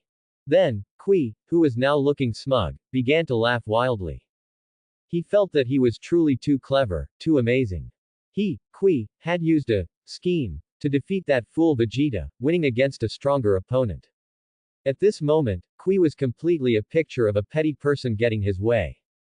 And just as he was immersed in the excitement and smugness of defeating his archenemy Vegeta, the Ginyu Force and others, who had been watching from the side, reminded him. Hey, Kui, you're celebrating too early. Vegeta is not dead yet. He's standing right behind you now. Unlike Kui, whose combat power detector was damaged. The detectors worn by the five of them were much more advanced than Kui's. Therefore, they had not been blown out by the combat power Vegeta was currently displaying. So, compared to Kui, the five members of the Ginyu Force could track Vegeta's movements much more easily. Although they would not directly participate in the battle between Kui and Vegeta, they were not stingy about giving Kui a small reminder when appropriate. After all, seeing Kui's smug expression, they felt that if they didn't give him a hint, he might not even know how he died. What? Hearing this, Kui was startled. He quickly put away his smile and turned around. This. Sure enough. Soon, Kui saw Vegeta, who was now staring at him with a half smile and ill intent. And he also noticed that Vegeta had no injuries whatsoever. How is this possible? You, who faced such a fierce attack from me just now. How are you completely unharmed? Kui said, his mouth agape, looking utterly flabbergasted. It could be said that Vegeta's unharmed appearance was truly too unbelievable for him. To this, Vegeta said coldly. Kui, you good for nothing are too conceited and underestimate this prince too much. How could a fool like you think such a despicable trick would work on this prince? It's truly laughable. At this moment, Kui's smug expression, that of a petty person getting his way, had completely vanished. Facing Vegeta's cold tone, he trembled fearfully. Fool it. Vegeta, what did you do? He found it incredibly hard to believe. Even if there was a gap in strength between them, his full power attack shouldn't have had no effect at all, right? Are you an idiot? As this prince's combat power increased, his speed naturally increased as well. With your sluggish attacks, even if you try to sneak attack, you wouldn't have a chance to hit this prince. HMPH. And by the way, your foolish actions just now, trying to make a fool of this prince, have completely enraged this prince. Vegeta said coldly, full of anger. Hearing this, Kui, still keeping his mouth agape, was too shocked to speak. A strong sense of terror regarding death began to wildly engulf his heart. His scheme just now had completely failed. Now the enraged Vegeta wanted to kill him. The idiotic Ginyu Force was completely unreliable and would not be willing to save him. At this moment, Kui felt that he was about to reach a dead end in his life. Woo. So, Kui, wanting to find a last glimmer of hope, wanted to escape. Bang! He stomped his foot hard on the ground. Then he leapt up into the sky. Hoo. Kui, unwilling to sit still and wait for death, left a sonic boom trail as he flew. At the maximum speed he could muster, like a madman, he desperately fled in a certain direction. It could be said that what Kui most wished for at this moment was the skill of flight legs for escape. So, where can one learn the top-tier skill of flight legs, specifically for escape? Waiting online. Kui is very anxious. HMPH. Seeing Kui flee, Vegeta snorted disdainfully. With the opponent's 20,000 combat power and incredibly slow speed, how could he possibly escape the five-finger mountain of this prince, the dignified Saiyan Prince Vegeta? Where do you think you're going? He roared. Whoosh. Then he also shot into the sky, chasing after the opponent. Due to the significant difference in strength between the two sides. Very quickly, Kui, who was fleeing, only felt that in an instant, Vegeta's figure suddenly appeared before him like a ghost. And the opponent's body was extremely close to him, they were almost face to face. It could be said that Kui could clearly see Vegeta's sinister and eerie smile. He wide his eyes, his bloodshot eyeballs almost popping out. At this moment, Kui was completely in a state of panic. Bang! Vegeta delivered a powerful and heavy punch to Kui's abdomen. Immediately, the opponent's body flew backward like a cannonball. At this moment, Kui felt unprecedented pain. His internal organs were shattered due to the impact of Vegeta's punch just now. All the bones in his body felt as if they had completely fallen apart. Hee. Seeing this, Vegeta sneered with a grin. He naturally wouldn't pity the opponent. And he was going to deliver the final blow to him. Die, Kui. Saying that, whoosh. He quickly extended his hand and raised two fingers, pointing at Kui who was flying backward. Kui, who suffered this attack, opened his mouth and let out a painful shriek, and his body began to twist in a very bizarre way. Very quickly. Bang! Kui's entire body was completely pulverized, turning into a pile of dust that scattered in all directions. The scene was like an exploding firework. HMPH. What a filthy firework. Vegeta sneered, curling his lip in disdain. At this point, Kui had been completely annihilated by him, leaving no remains. Seeing Kui die, the Ginyu Force and the others immediately began discussing it among themselves. Vegeta's fighting strength being over 40,000 is truly a bit unexpected. He clearly only had 18,000 fighting strength before. Gi said with some emotion. Not only that, but that guy, just like this captain, can also control his fighting strength as he pleases. Ginyu said, folding his arms in front of him, a slight smile playing on his lips. Ha, that kid Kui tried a few tricks, but he still ended up dying at Vegeta's hands. Rikum grinned and laughed. It can't be helped. In the face of absolute power, petty tricks like Kui's are completely useless. Berter, the speedster, said dismissively, curling his lip. And upon hearing the words, petty tricks, the simpleton Rikum turned his head to look at Goldo beside him. Speaking of which, even you, Goldo, probably couldn't handle a Vegeta like that, could you? His tone carried a hint of mockery. He was subtly implying that Goldo's superpowers also counted as petty tricks. HMPH. Goldo merely let out a cold snort in response. Although he was annoyed, he had no way to refute Rikum's words. After all, he was the weakest among the 5 members of the Ginyu Force. If he were forced to fight Vegeta, who had over 40,000 fighting strength, he certainly wouldn't be his opponent. In short, the Ginyu Force and the others felt that Kui dying at the hands of a Vegeta with such power was not unfair at all. As for camaraderie, they didn't care about it one bit. After all, if they truly cared about camaraderie, they would have chosen to step in earlier to replace or assist Kui. Moreover, Kui wasn't even a member of the Ginyu Force. Even without him, it wouldn't affect the Ginyu Force's handsome formation. So, for them, if a guy like Kui died, he died. Meanwhile, Krillin and the others nearby. It could be said that they heard and witnessed the entire process, from when Vegeta started talking to Ginyu and the others until Vegeta killed Kui. It seems now, Vegeta must have been allied with these guys before, belonging to that Frieza force.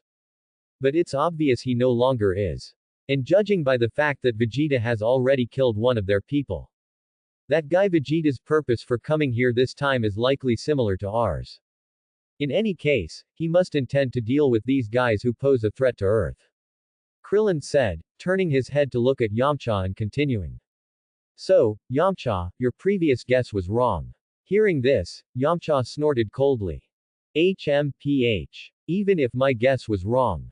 In the end, weren't these bad guys brought here by that guy Vegeta? The main responsibility for Earth facing this crisis lies with him. Seeing that Yamcha was still extremely hostile toward Vegeta, Krillin could only give a wry smile. Ah, Yamcha. However, he could also understand his feelings. After all, regardless of whether Vegeta was a bad person or not, it was a fact that Yamcha's girlfriend had been stolen by Vegeta, so hostility was normal. But regardless, Krillin felt the current situation was quite good. With Vegeta, this big shot, standing on the same side as them, there was a high chance that this Earth crisis could be resolved smoothly. In short, after witnessing the events that just transpired between Vegeta and Ginyu's group, Krillin and the others felt much more at ease. The worst-case scenario, Vegeta being allied with those guys, had not occurred. Things were now developing in a favorable direction. Tap. Vegeta was seen landing on the ground. After eliminating the fleeing Kui, he returned to Ginyu and Krillin's side. Naturally, everyone noticed his return immediately. Tap. Tap. So Krillin and the others gathered near Vegeta. Haha. Hello, Vegeta. My name is Krillin. Judging by your action just now of destroying that catfish-faced bad guy, I think your purpose for coming here must be the same as ours, to deal with those bad guys and protect Earth, right? So, let's work together going forward. Krillin said, smiling, expressing his goodwill. However, his warm welcome was met with a cold shoulder. Vegeta spoke coldly to Krillin, whom he did not know. Hey, deal with bad guys. Protect Earth. Are you people misunderstanding something? It's true that this prince will take action to deal with Ginyu and those guys. But it is certainly not to protect Earth. It's just that this prince has been cultivating for so long and wanted to find some opponents to practice on. And settle some personal grudges while I'm at it. Krillin didn't mind hearing this. It doesn't matter if you aren't here to protect Earth. You still ultimately want to deal with these guys who are detrimental to Earth, just like us. I don't think I'm wrong about that. He continued, speaking with a smile on his face. HMPH. This time, Vegeta did not continue to refute Krillin's words, he merely let out a cold snort. Seeing this, Krillin nodded slightly. In his view, regardless of whether the other party's ultimate goal was to protect Earth or not, based on Vegeta's attitude and answer, he was now 100% certain that he would indeed take action against those bad guys. He felt that confirming this one point was enough. Meanwhile, on Ginyu's side, Captain, Vegeta has returned. And judging by appearances, he might be allied with those Earthlings. Now that Kui is dead, what should our next move be?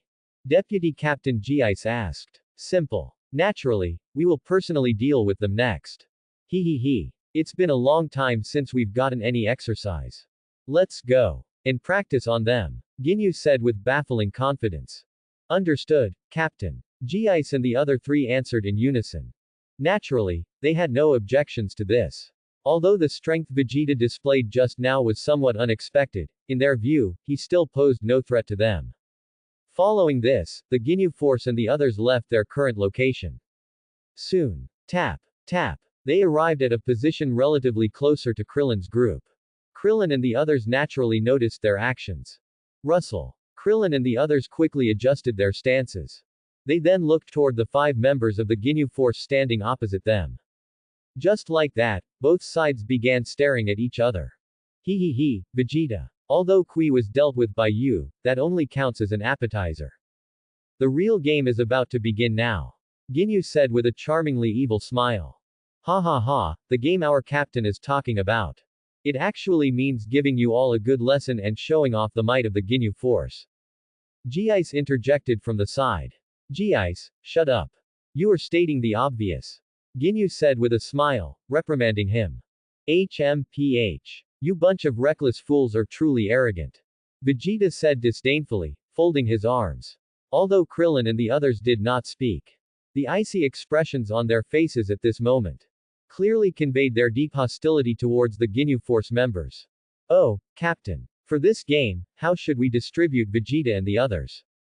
G-Ice asked Ginyu. Easy. Vegeta is mine to deal with, and the rest of those Earthlings are yours to take care of. Ginyu said, the corner of his mouth slightly curled up. Huh. Why is it like this again? Captain, that's too much, isn't it? I disagree. G-Ice said discontentedly. Exactly. Every time, Captain, you take the best part. I disagree +1. Rikum chimed in. Captain, you are indeed going too far. Every time, you get the most attention, Captain. I disagree +2. Birder was also dissatisfied. That's right. It really is too much. I disagree +3. Goldo stomped his foot and added. Faced with his team members all expressing their dissatisfaction, Ginyu had no choice but to say. Alright then. This time, the best part and the spotlight are all yours. You guys will play rock paper scissors. The winner of the game. The first place winner can choose an opponent first from among Vegeta and the others. Then, the second place winner will continue choosing from the remaining people. The third and fourth place winners will follow suit. After all 4 of you have chosen your opponents, the last person remaining among the 5 opponents will be handled by me. Ginyu paused here. Then, he suddenly said excitedly. Ha ha ha. This time, I, the captain, will only take the worst part. I've given all the good stuff to you. Brothers, you must be satisfied now, right? No more objections. Hearing this, G-Ice and the other 3 cheered with their hands raised. Oh yeah. This is truly fantastic. Their faces were filled with excitement. Well then, start playing rock paper scissors. Alright, Captain. Following this, G-Ice and the other 3 began playing the game. Rock, paper, scissors. Again. Rock, paper, scissors. One more time. Rock. Seeing this scene, Krillin and the others. These guys. Cold sweat broke out on their faces. They simply could not understand the thought process of Ginyu and his gang. Vegeta, however, appeared much calmer regarding Ginyu's behavior. After all, having once been part of the Frieza Force, he was long accustomed to the antics of the Ginyu Force members. In his memory, the thought process of Ginyu's gang had always been unfathomable. Some of their actions were always bizarre and strange. Rock, paper, scissors. Ah, I really have bad luck. G-Ice was the first to be eliminated. Rock. Oh no, I lost too. Next, Birder was also eliminated. Finally, it was between Rikum and Goldo for the win. Rock, paper, scissors. Oh yeah, I won. This guy is in first place. Goldo shouted excitedly, jumping 3 feet into the air. The final rock paper scissors results were, first place was Goldo, second place was Rikum, third place was Birder, and fourth place was G-Ice. Hey, Goldo. Although you're the first place winner. With your strength, you wouldn't actually think about choosing Vegeta as your opponent, would you? Rikum poured a bucket of cold water on the highly excited Goldo. Hearing Rikum say this, Goldo immediately remembered that Vegeta's power level was over 40,000, and he was no match for him at all. Therefore, the excited expression on his face quickly vanished. And he started becoming gloomy. Yeah, so what if he, Goldo, got first place? Could he really risk his life to choose the 40,000 power level Vegeta as an opponent? Haha, Goldo. You just pick one of those Earthlings. Then Vegeta belongs to me, the second place winner. Rikum said triumphantly. He felt that his second place win in rock paper scissors was essentially no different from first place. After all, Vegeta was now his. Sigh, how boring.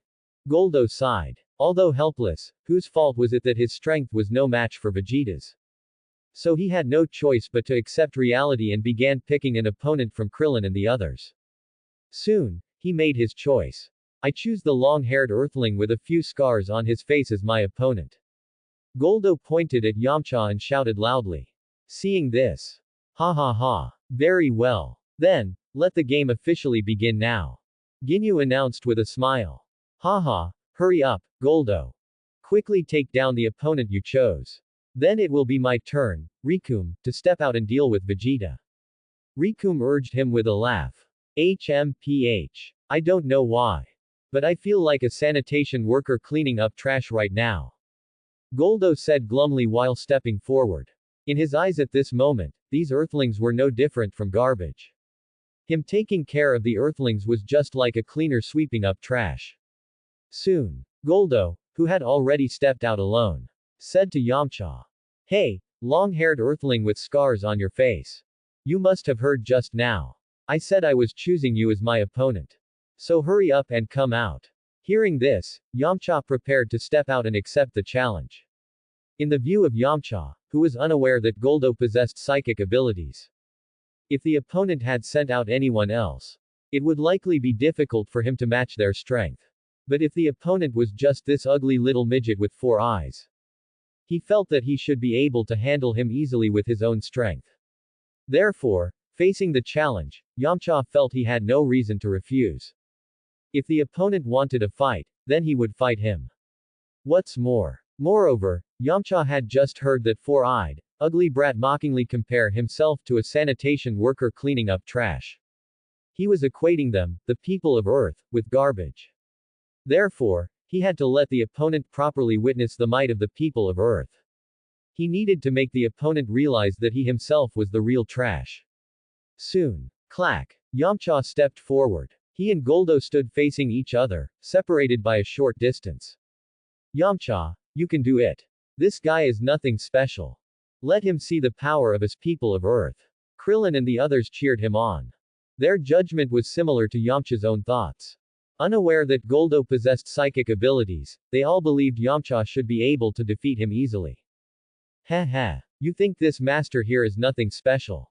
Goldo curled his lips in disdain. Next, he was going to let these trash people of Earth witness the might of his psychic powers. Haha, watch how this master effortlessly takes care of you, this piece of garbage from Earth. But just as Goldo was spouting arrogant nonsense, they saw. Yamcha clenched his fists and shouted, beginning to unleash his chi.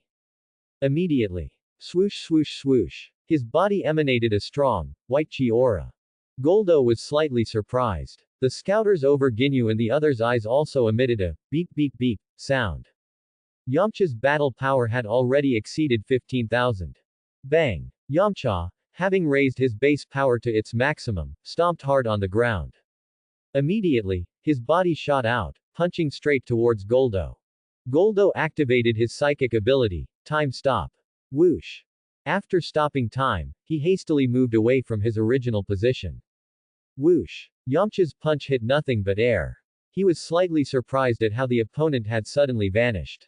However, he didn't dwell on it for long. He quickly continued charging towards the opponent to attack. Whoosh! Soon, his attack missed again. The opponent had inexplicably disappeared once more. Following this, whoosh! Whoosh! Yamcha charged toward the opponent's location and attacked several times in a row, but without exception, they all missed. The opponent was always able to suddenly disappear, time and time again. This forced Yamcha to temporarily stop and think. Was the opponent's speed so fast that he couldn't see him? Was that why the opponent was always inexplicably vanishing right before his eyes? Could the opponent be the type that was weak in strength but extremely fast? Yamcha was extremely confused at this moment. Krillin and the others who witnessed this scene were equally confused about the situation. And just as they were all bewildered, it was unclear if he intended to give a hint, but they heard Vegeta, who was also watching the fight nearby, remark with emotion. I didn't expect the rumors to be true. Goldo actually possesses the ability to instantly stop time. Psychic ability. Time Stop. Combining this with the situation they had just witnessed, Yamcha, Krillin, and the others instantly realized the truth. So that was what was happening. After figuring it out, what followed was sheer astonishment. Could there really be people in this world capable of stopping time? They found it unbelievable. Compared to their shock, Goldo, who was now a little out of breath, was equally astonished. The person from Earth, whom he had initially regarded as trash. After he unleashed his white chi aura, his battle power underwent an astonishing transformation. The feeling he gave off was completely different from before. That rapid series of attacks just now, their speed made him feel overwhelmed. Originally, after dodging the opponent's first attack, he had intended to counterattack immediately. However, the opponent's movements were too fast, he immediately followed up with another assault. This left him with no chance to attack, forcing him to rely solely on time stop to dodge. What was even more terrifying was that he realized, because the opponent's battle power was too strong, it resulted in the time not being able to stop for very long whenever he used his time stop psychic ability, and the physical stamina required was unexpectedly high. Soon after both sides made slight adjustments, the battle resumed. Although Yamcha had figured out what technique Goldo was using, he still didn't have a good way to counter it. But as the saying goes, one strength breaks 10,000 methods. He decided he would just charge straight ahead. Wave. He pushed his hands forward, firing a chi blast toward Goldo. Time stop. Swoosh. Faced with the fierce chi blast, Goldo could only rely on his psychic ability again to dodge. Rumble. After time stop ended, the chi blast exploded on the ground, kicking up thick, rolling smoke. Although Yamcha's fighting style was reckless, he had made some minor changes to his approach after learning about the opponent's time stop ability. After firing the chi blast, he immediately used his super high speed to leave his original spot. He believed that doing this would maximize his defense against the opponent, taking target practice on him, either while time stop was active or immediately after it ended. And clearly, his approach was effective. After time stop ended, Yamcha, who had been in Goldo's field of vision, vanished instantly. Where is he? Where did he go? This time, he had been determined to counterattack, but the opponent was no longer in his previous location. This meant that even if he wanted to attack, he couldn't find a target. Soon, whoosh whoosh whoosh, the sound of rushing air entered his ears. Goldo turned his head to look. He saw Yamcha flying towards him with a kick. In the nick of time. Time stop. He used his psychic ability again. And barely managed to dodge the attack. He almost hit me just now. In just an instant, he appeared in that spot and launched an attack at me. Cold sweat beaded on Goldo's forehead. In the ensuing battle, every time Yamcha attacked, he immediately left his original position. He would then immediately launch another offensive from Goldo's blind spot. Facing Yamcha's fighting style, Goldo was truly flustered, and his stamina consumption grew increasingly severe. This master is furious. If only time stop could last a little longer. That way I wouldn't be forced to just keep dodging. Goldo said, somewhat exasperated. Next, facing Yamcha, who was once again about to close the distance and attack him, Goldo used time stop again. No, time stop consumes too much energy. After maximizing the energy expenditure to maintain this instance of time stop for the longest possible duration, Goldo hurriedly hid behind a distant rock. I'll hide here first so he can't find me. Then I'll make my move when he's not paying attention. Gasping for breath, he decided to deal with Yamcha by resorting to a sneak attack. However, the ideal was beautiful, but reality was cruel. How could Yamcha, who knew how to sense chi, not lock onto Goldo's location? After the time stop ended, Yamcha knew exactly where Goldo was hiding. Wolf Fang Fist. He used his signature move and quickly charged toward his opponent once more. Ah! What's going on? How did he know my location? Goldo, whose plan had failed, was somewhat taken aback. Thus, to evade the attack again, he wanted to use the time stop once more. However, he was surprised to find that due to the excessive number of times he had used the time stop previously, his energy consumption was too great, resulting in him being unable to stop time again at that moment. You forced my hand. Since it's come to this, don't blame me for getting serious. Goldo said, grinding his teeth in anger. Facing Yamcha, who was charging towards him. Ha! He suddenly roared and waved his hands. He unleashed his ultimate trump card, the paralysis technique. Ah, what's happening? My body. Yamcha, seeing his wolf fang fist about to hit his opponent, realized his body had suddenly become immobile. I can't move. He struggled desperately but found it was useless, his body still couldn't move an inch. Ha ha ha. I am not someone to be trifled with. Now, properly experience the power of my paralysis technique. Seeing that his opponent had been immobilized, Goldo grinned and laughed loudly. After laughing, he cursed inwardly. This guy clearly doesn't have a scouter. But he was still able to lock onto my location just now. How exactly did he do that?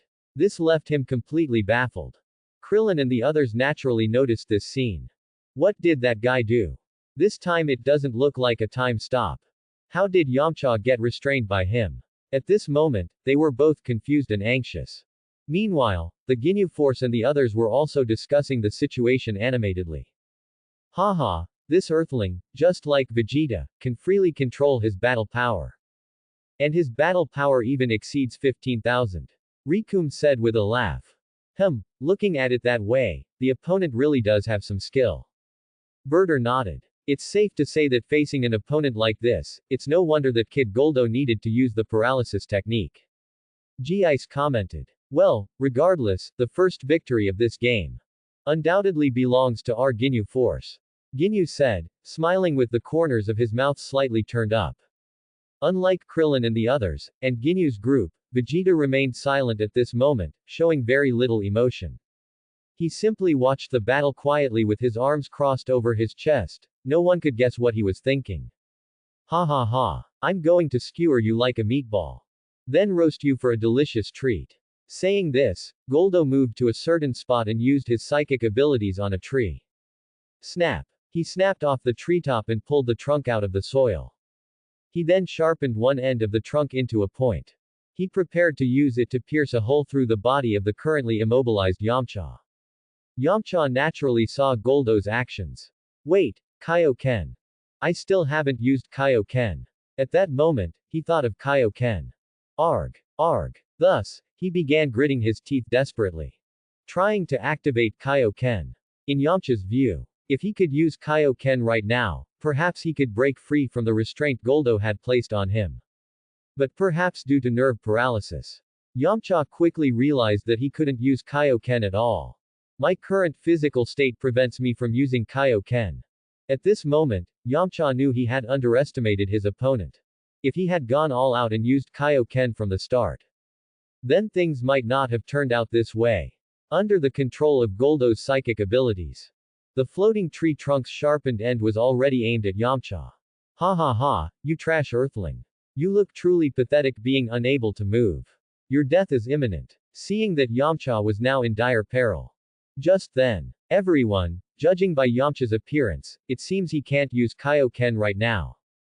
If this continues, he will die. We must step in and save him. Krillin shouted loudly. Alright. Tien Shinhan and Xiaosu naturally agreed completely. So they left their spots. An astonishing aura burst forth from their entire bodies. They quickly charged toward the battlefield where Goldo and Yamcha were fighting. Ginyu and his men immediately noticed Krillin's actions. Heh, don't you people even think about disrupting this game? Ginyu said with a sneer. Immediately, he gave orders to G-Ice and the others. G-Ice, you guys saw them. Go quickly and stop them. We can't let these guys, who don't know the meaning of rules, ruin this pleasant game. Understood, Captain. Thus, Rikum, G-Ice, and Berter moved out. Whoosh, whoosh, whoosh. They quickly appeared in front of Krillin and the others, blocking their path. Get out of the way. Krillin and the others roared angrily. Swoosh, swoosh, swoosh. The white chi flames surrounding their bodies instantly turned scarlet, as they activated Kaioken. Beep beep beep. Their battle power is actually this high. Seeing the battle power readings of Krillin and the others, G-Ice and his companions were slightly shocked. However, despite the shock, ultimately the opponents' battle power was still not as strong as theirs. Your battle power is decent. But if you want to fight, you still have to follow the rules of the Ginyu Force. None of you are allowed to break the game rules set by the Ginyu Force. G-Ice said coldly. Get lost. Krillin and the others naturally didn't care about that. They desperately tried to break through the encirclement to save Yamcha, who was currently in critical danger. Hey, courting death. G-Ice sneered. Boom. Boom. Boom. The two groups immediately began to clash. Although G-Ice and Rikum had stronger battle power. Since their goal was only to block Krillin and the others, not to kill them. They did not use their full strength while fighting Krillin's group. Even so, they clearly held a slight advantage. And they successfully managed to completely halt Krillin and the others. Is there no other way? Facing the Ginyu Force's copper wall and iron fortress-like obstruction, Krillin and the others felt a bit powerless. If this continued, they would have no way to save Yamcha. Ha ha ha. Just give up. All of you, obediently go back and watch the battle. G-Ice paused, then continued. Actually, you should feel lucky right now. After all, if it weren't for wanting to continue playing our game happily later, we could just kill you all right now. His tone was full of mockery. Goldo, who was already poised to deliver a fatal blow to Yamcha, naturally noticed the commotion on that side. Haha, you really have a good bunch of companions, Earthling. But it's useless, they can't save you. After all, no one can casually break the game rules set by our Ginyu Force. Saying that, he waved his hand forward. Ha ha ha, die. Whoosh, whoosh, whoosh. Under Goldo's psychic powers, the sharp tree trunk, accompanied by the sound of rushing air, shot straight towards Yamcha. And Yamcha was still unable to move. Facing the tree trunk flying directly at him, he was like a fish on a chopping block, left to be slaughtered. Yamcha. Seeing this, Krillin and the others, unable to break through, screamed at the top of their lungs. And just when everyone thought Yamcha's death was a foregone conclusion, an unexpected scene occurred. At the critical moment, Vegeta, who had been standing still, silently observing the battle, suddenly appeared behind Goldo. Slash. He delivered a swift hand chop, severing Goldo's neck. At the same time, Yamcha found that he could finally move. Whoosh. He quickly shifted his body upwards, narrowly dodging the sharp tree trunk that was almost touching him. Whoosh. Whoosh. Whoosh. The sharp tree trunk, with a piercing sonic boom, continued to fly in the direction behind him. Thud. Goldo's body fell to the ground. Gurgle. His head rolled to the side. This scene utterly shocked the Ginyu Force and Krillin's group. Their battle also stopped because of this. One by one, they stared blankly at Vegeta and Goldo's side. At this moment, Goldo, whose body was now just a head on the ground, spoke. Vegeta, you are too despicable. This was this prince's game with that earthling. You actually ambushed, interfered. You really are too dishonorable. Hearing this, Vegeta sneered disdainfully. HMPH, that's just wishful thinking from your Ginyu Force. This prince never personally agreed to play any games with you people. This prince will strike whenever this prince wants to strike. You can't control it at all. He was very dismissive of the so-called game. Goldo, with almost his last breath, continued to speak. I never thought this prince would actually fall into the hands of a low-class, despicable, rule-breaking Saiyan. This prince will not rest in peace. At the end, he forcefully squeezed out an expression of angry and unwilling pain. HMPH. You talk too much. Die. Vegeta fired a small chi blast from his hand at Goldo's head. Boom. The chi blast exploded on the ground, stirring up thick smoke. Goldo GG. Tap. Tap. Krillin and the others bypassed G-Ice and the two others and came to Vegeta's side. This time, G-Ice and his group did not choose to stop them, as Goldo was already dead, so there was no point in continuing to obstruct. Thank you for stepping in and saving Yamcha when we were helpless. Krillin and the others sincerely thanked Vegeta. Tap. Yamcha also arrived at Vegeta's location. Thank you for saving me. Although he disliked Vegeta, at this moment he had no choice but to thank him. After all, if Vegeta hadn't intervened at the crucial moment, he would have been a corpse by now. His animosity towards Vegeta now probably only remained on the point of girlfriend being stolen. Even this last bit of animosity might disappear at any moment. Yamcha was thinking. Being so weak, can he really protect Bulma? For Bulma's sake, should he actively let go? Is the more powerful Vegeta more suitable for Bulma? And as he was thinking this, Vegeta, in response to their gratitude, said coldly, "Don't misunderstand. This prince chose to act just now not to save him.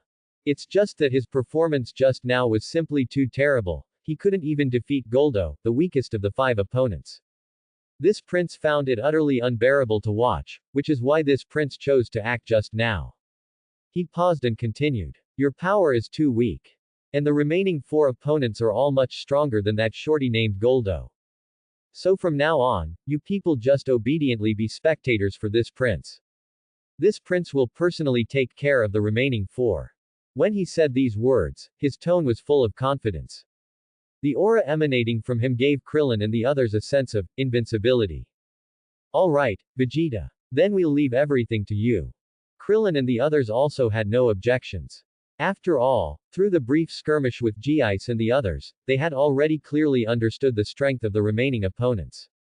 With their power, they were indeed no match for the opponents, the rest could only be left to Vegeta to handle. And Yamcha naturally had even fewer objections. After all, in the previous battle, he had suffered a crushing defeat, almost losing his life. And while Krillin and the others were talking to Vegeta, G-Ice and the others had already returned to their captain's side. At this moment, they were also discussing amongst themselves, but the atmosphere was very tense. "We were so focused on those Earthlings just now that we didn't notice Vegeta's movements and let him succeed. No wonder Saiyans are disliked by Frieza. Their quality is too low, they don't follow the rules of the game at all. Ah, Goldo is dead, 1 person is missing, this will make our Ginyu forces lineup imperfect.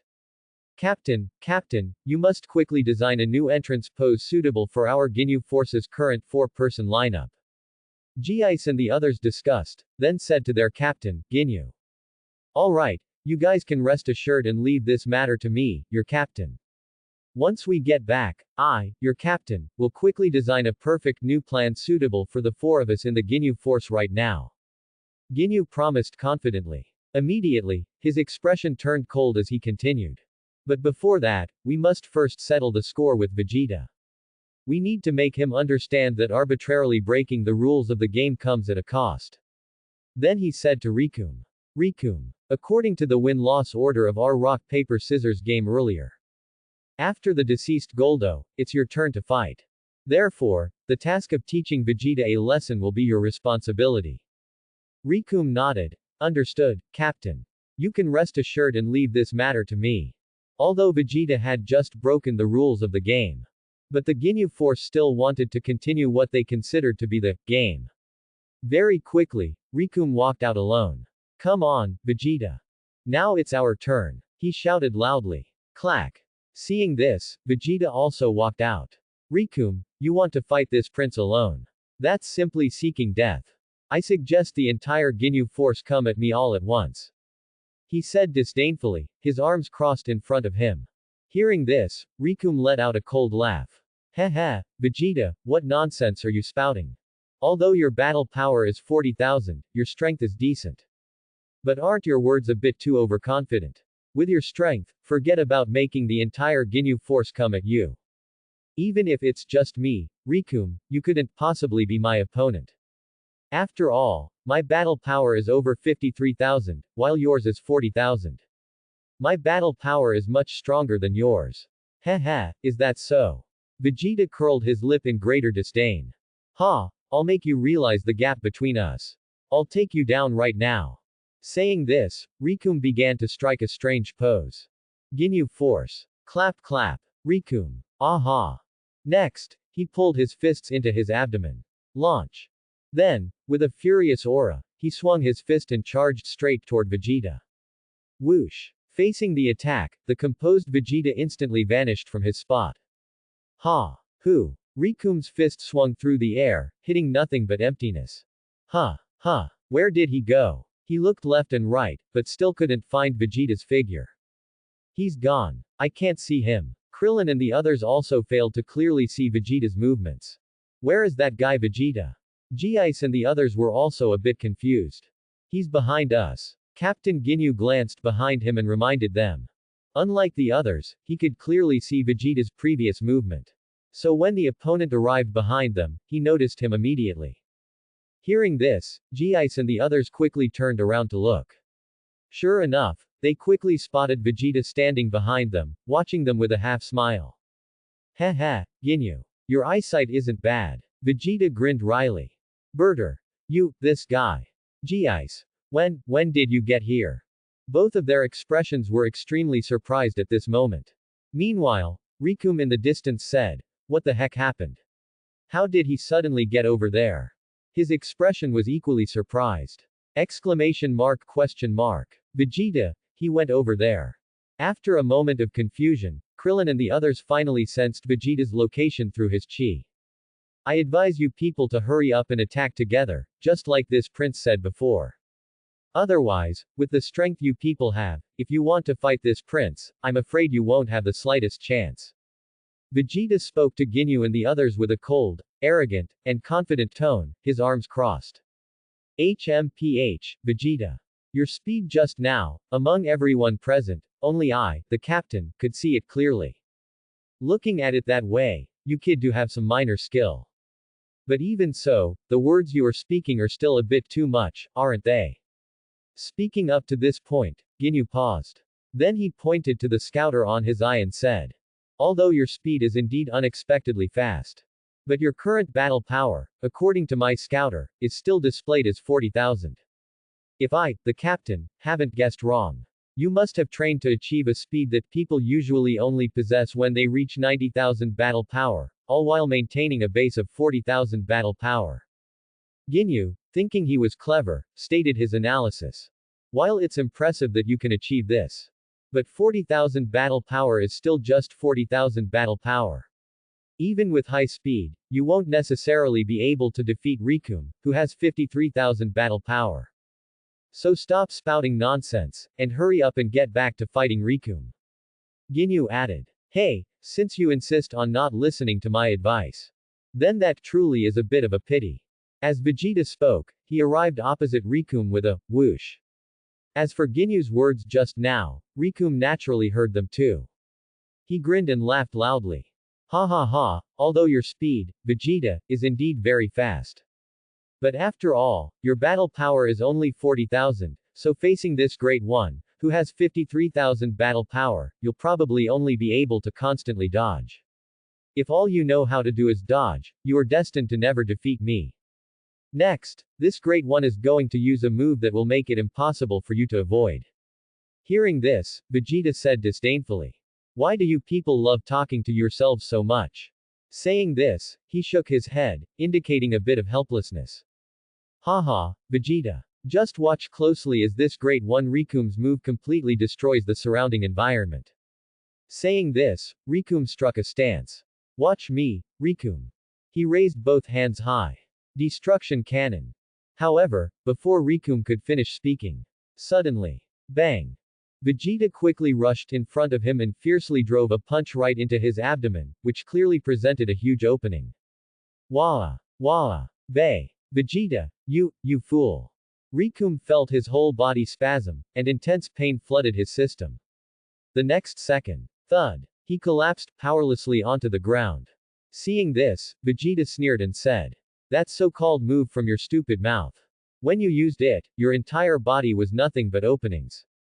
Since that's the case, don't blame this prince for taking you down with a single punch. Who? At this moment, Rikum was breathing heavily, panting painfully. Bay. Vegeta, you, truly are too despicable. To, actually, attack this great one, right before this great one launched his move. This, great one, refuses to accept this. He spoke with difficulty. HMPH. Say whatever you want. Goldo said similar things right before he died. Now, this prince commands you to go down and keep Goldo company. Saying this, Vegeta fired a ki blast at Rikum. Rumble. The ki blast shattered Rikum's body, causing thick smoke to rise. Just like that, Rikum met his end as well. Yay! That's another bad guy taken care of. Krillin and the others watching were ecstatic, feeling that they were one step closer to completely resolving the crisis facing Earth. Fool it. Rikum was too careless, he didn't learn anything from Goldo's recent lesson. That brat Vegeta managed to succeed again by using dishonorable and despicable means. Now the Ginyu force has lost another member. Ji said, gritting his teeth in anger. That brat Rikum was indeed too careless and underestimated his opponent. According to the order determined by our previous rock-paper-scissors game, it's my turn, Berter, to step up next. Having learned from the two previous lessons, I absolutely will not underestimate him. I will definitely take down Vegeta and avenge Goldo and Rikum. Berter said viciously. After speaking, he started to walk out, preparing to fight Vegeta. Just then, Ginyu suddenly spoke up. No, Berter. I've thought about it, and for the next fight, you and Ji should both go at him together. Hearing this, Berter immediately stopped, then asked in confusion. Captain, why? To deal with just Vegeta, surely Ji and I don't both need to fight him. As long as I don't underestimate him, I can definitely defeat Vegeta alone. No. What just happened wasn't as simple as you think. Ginyu said, frowning. Unlike you two, I think I've figured it out. Although Rikum's failure was partly due to his personal carelessness and underestimation of the enemy. But besides that, Vegeta's punch just now was also very crucial. Wasn't that just an ordinary punch? Berter and Ji were both confused by Ginyu's words. No, that was definitely not an ordinary punch, it was a super heavy attack.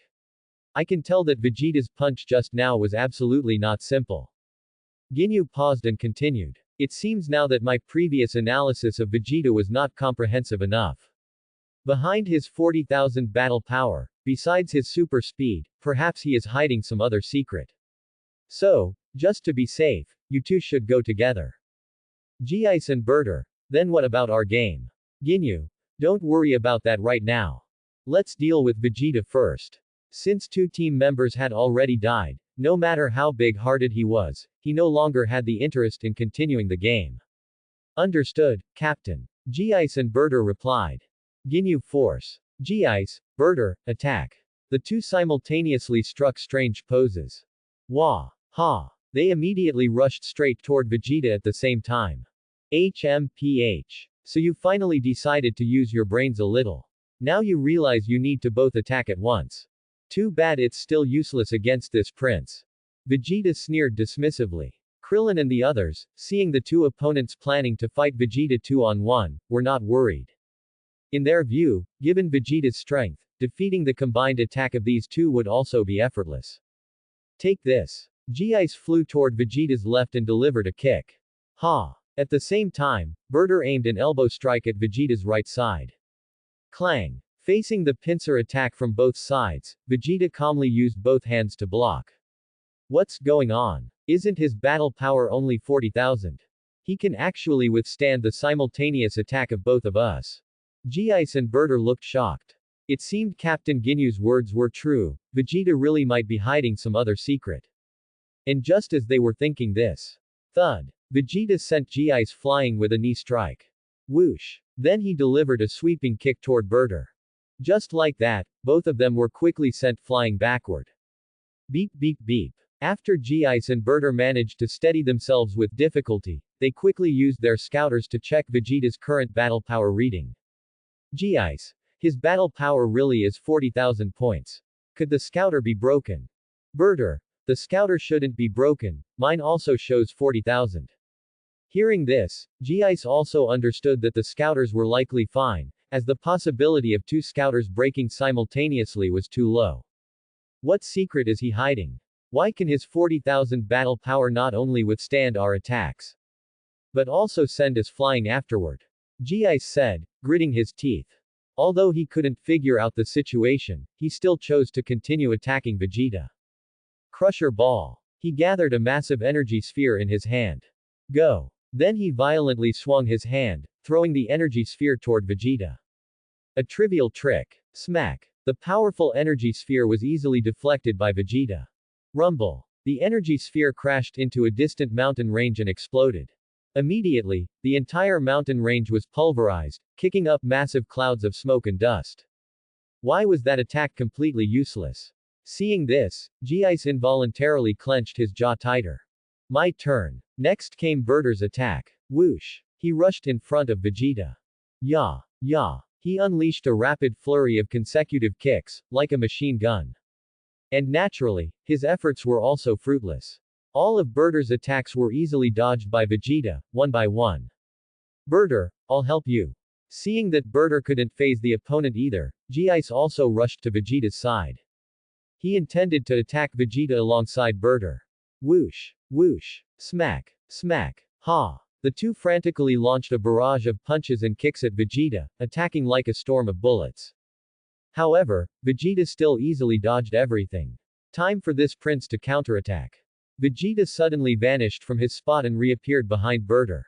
Thud. He kicked Berter away. Whoosh. Then he chased after him. Thud. He delivered a fierce elbow strike right into Berter's back. Ah! Berter let out a miserable shriek. Boom.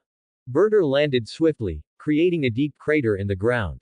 Having taken two consecutive attacks from Vegeta, his injuries were extremely severe.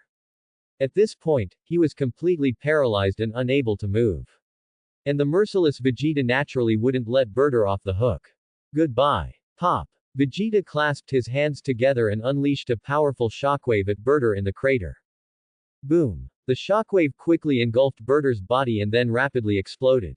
Rumble. A mushroom cloud shot straight into the sky from the site of the explosion. After the smoke and dust cleared, Berter's figure was no longer in the crater.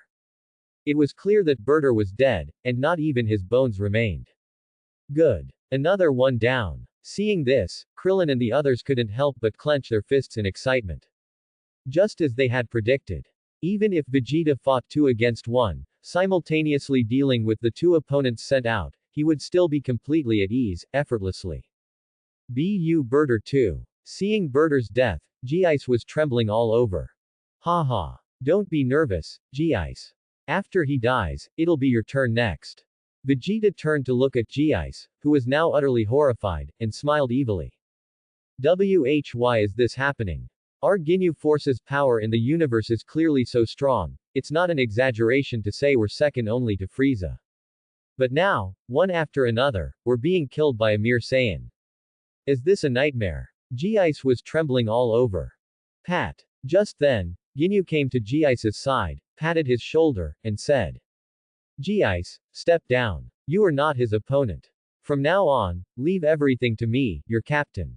Saying this, Ginyu looked at Vegeta and said, Next, I, the captain, will personally deal with you. Haha, Ginyu. Are you trying to die in G-Ice's place? Vegeta sneered. He didn't mind, he'd kill Ginyu first, then G-Ice, the outcome would be the same anyway.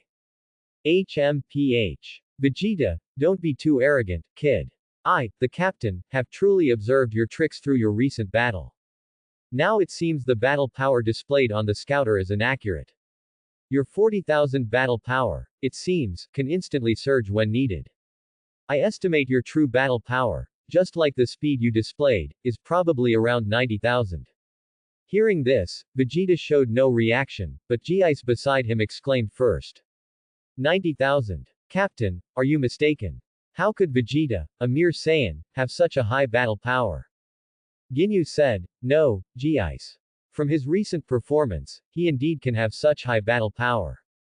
Otherwise, he wouldn't have been able to defeat you and Berter together so easily. Ah, this, G-Ice thought about it. Although he didn't want to admit it, it seemed to be the case. A Saiyan can actually. G-Ice felt a bit indignant. He felt that lowly Saiyans were simply not worthy of such high battle power. Such battle power was only fit for those of their Ginyu Force and Frieza. G-Ice, you don't need to worry. 90,000 battle power is indeed good, but it still won't be a match for me. After Ginyu finished speaking to G-Ice, he looked at Vegeta again and said, I believe this will be an intense and exciting battle. It's been a long time since I, Captain Ginyu, have had to get a little serious. HMPH. Then come on. Vegeta said disdainfully, his arms crossed over his chest. Soon, under the watchful eyes of Krillin and the others, and G-Ice. Bang bang bang. Ginyu and Vegeta immediately engaged in battle. Watching the two fight, G-Ice, who had now composed himself, murmured. HMPH. Vegeta. Even if your battle power really is 90,000. You still won't be able to defeat Captain Ginyu, whose maximum battle power can reach 120,000. He had great confidence in his captain, Ginyu. Krillin and the others, on the other hand, had great confidence in Vegeta. Hya. Ginyu aimed an elbow strike at Vegeta's face. Whoosh. Vegeta tilted his head to the left, dodging the attack. Ha! Then Ginyu delivered another hand chop, striking towards Vegeta. Whoosh. Vegeta ducked, dodging the attack again. Ginyu's hand chop hit nothing but air. It was Vegeta's turn to counterattack. He kicked at Ginyu. Clack. Ginyu shifted his body, dodging the attack. Bang. Vegeta threw a punch, but it was blocked by Ginyu. Bang bang bang. Clap clap. Swish swish swish. Both sides exchanged punches and kicks, either attacking or defending. It must be said that Captain Ginyu's strength was indeed much greater than that of the other members of the Ginyu force. Vegeta, using the same battle power he had used against G-Ice and the others, couldn't do anything to Ginyu. And now Ginyu was very certain that his previous guess was correct. Vegeta's actual battle power when he was dealing with G-Ice and the others was indeed around 90,000. Pat, pat, tap, tap. After a few more exchanges, the two separated, creating some distance. Ha! Ginyu revealed an evil smile and began to gather energy, striking a pose. Go! He extended one hand, firing an energy blast imbued with terrifying power.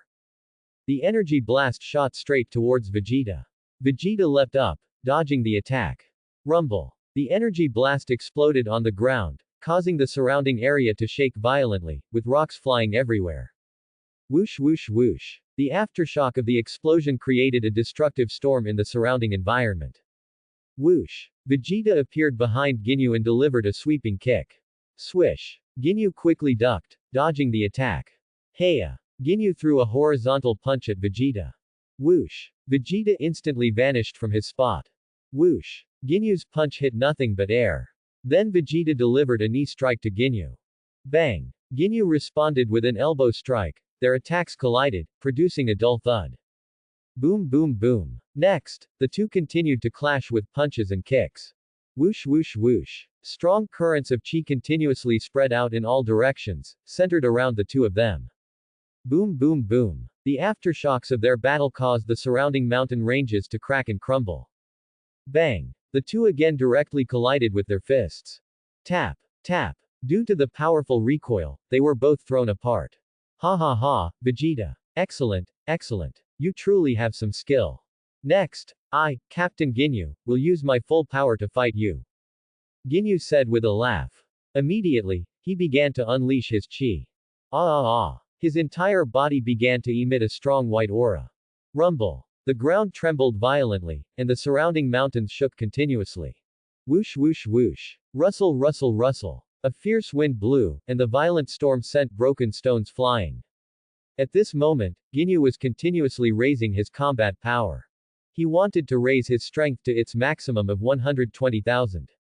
Ha! Captain Ginyu is finally going to use his maximum combat power of 120,000. Seeing Ginyu unleash his chi, G-Ice was incredibly excited. He believed that when Captain Ginyu brought out his full strength to fight, it would be Vegeta's doomsday. Soon. Beep beep beep. On G-Ice's scouter, Ginyu's combat power had truly reached 120,000 points. It could be said that such a combat power value was almost second only to Lord Frieza in the universe. HMPH. After unleashing his chi, Ginyu looked at Vegeta with a sinister smile and said, Hey, Vegeta, from now on, the real fight begins. I hope you can last a little longer against this captain's full strength. Hearing this, Vegeta sneered dismissively. Heh heh, Ginyu. Do you think you're the only one hiding your combat power? Ginyu was stunned. What? Do you mean that you also didn't use your true strength just now, just like this captain? Vegeta said with a smirk, of course. And the power this prince has hidden is far greater than yours. Hearing this, Ginyu showed a disbelieving expression and said, Heh heh, Vegeta. Are you sure what you're saying isn't just an empty boast?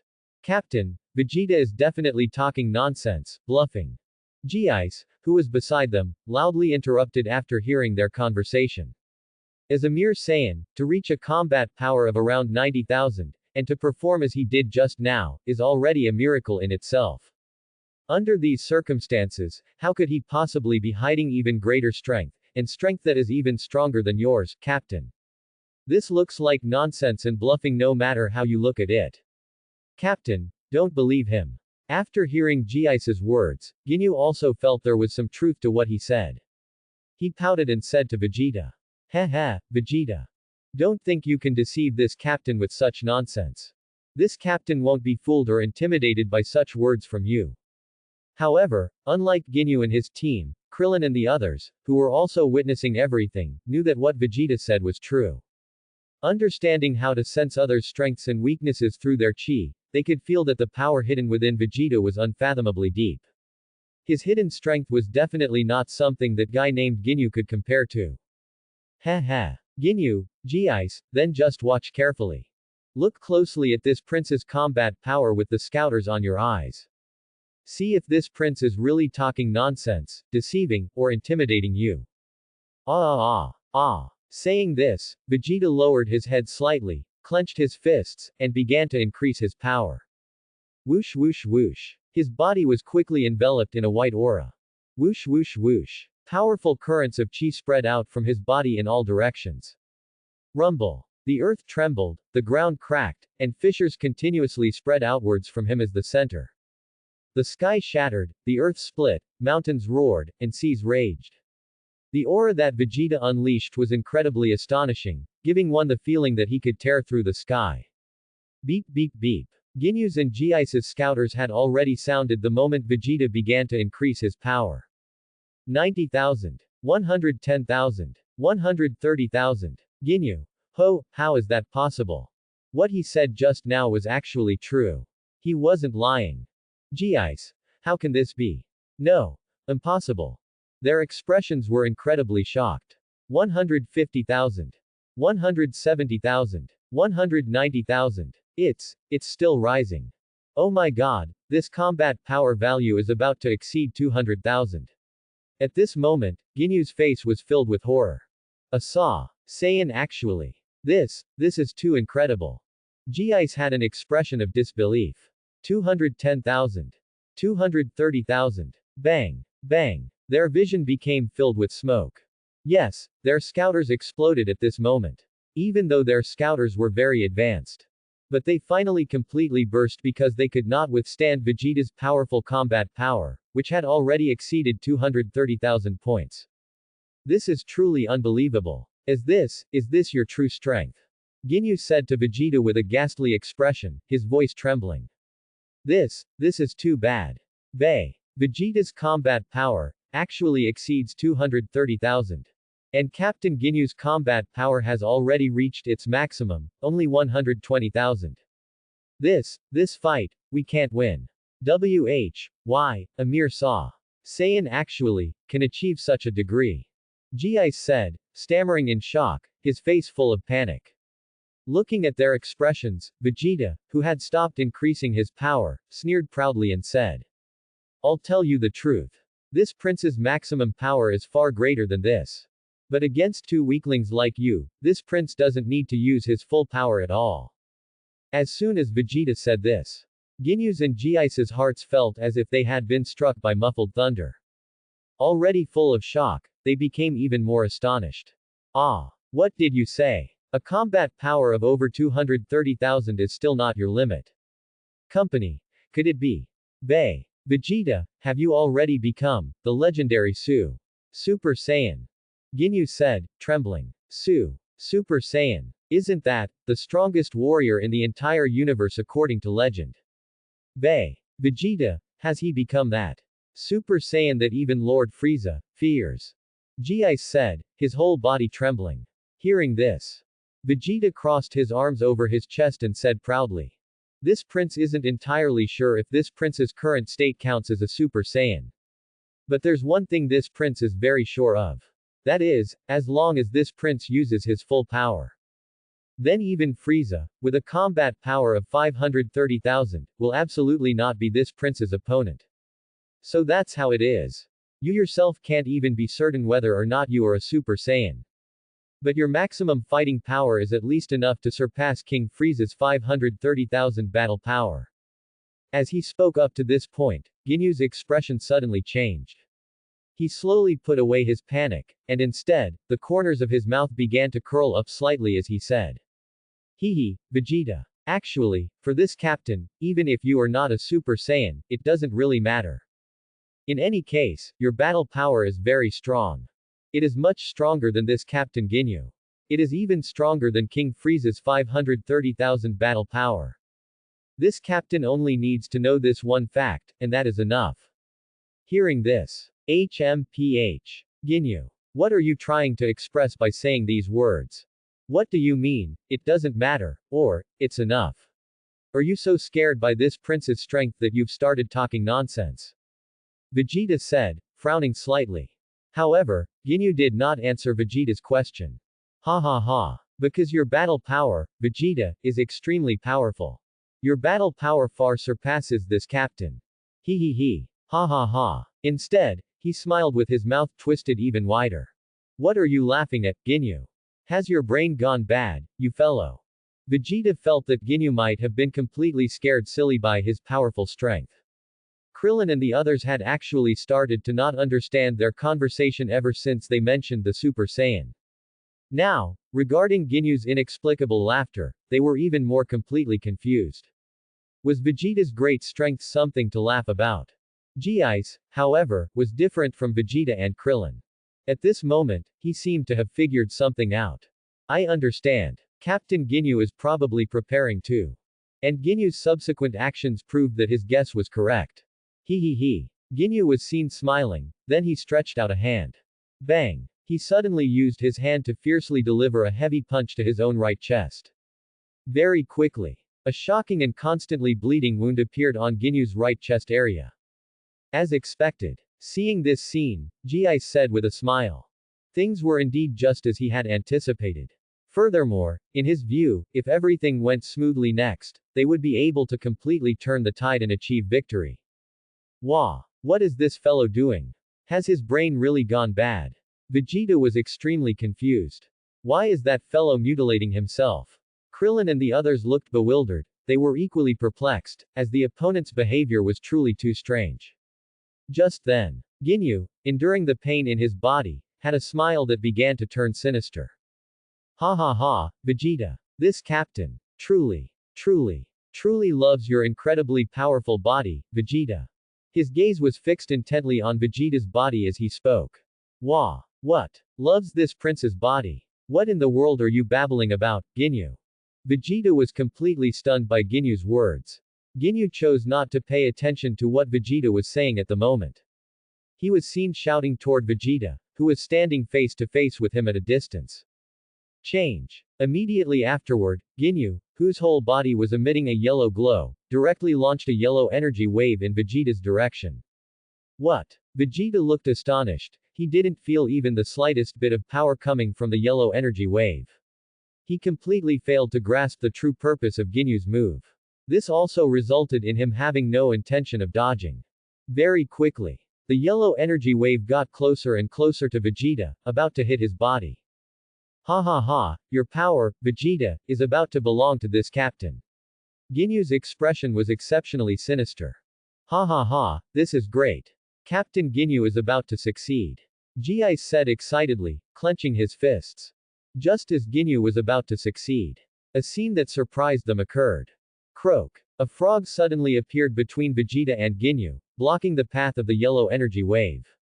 Wah! What is going on? Where did this frog come from? Seeing this, Ginyu's face changed, his smile completely disappeared, replaced by horror. Ah, this. G-Ice's face also stiffened. Captain Ginyu was clearly about to succeed, yet at this moment, an unexpected turn of events occurred, with a frog inexplicably appearing. It could be said, at this very moment, Ginyu had completely passed the point of no return. After all, he had no way to voluntarily cancel the change skill. Finally. No. Ginyu let out a heartbreaking scream. Swoosh swoosh swoosh. The yellow energy wave emitted by the change skill struck the frog's body. The next second, Ginyu, the famous captain of the Ginyu force in the universe, completed a body exchange with a frog. Croak croak croak. The frog that received Ginyu's body wore an innocent expression. Immediately, using all four limbs and standing on all fours, it hopped away in a certain direction. Croak croak croak. Meanwhile, Ginyu, who had turned into a frog, cried out unwillingly.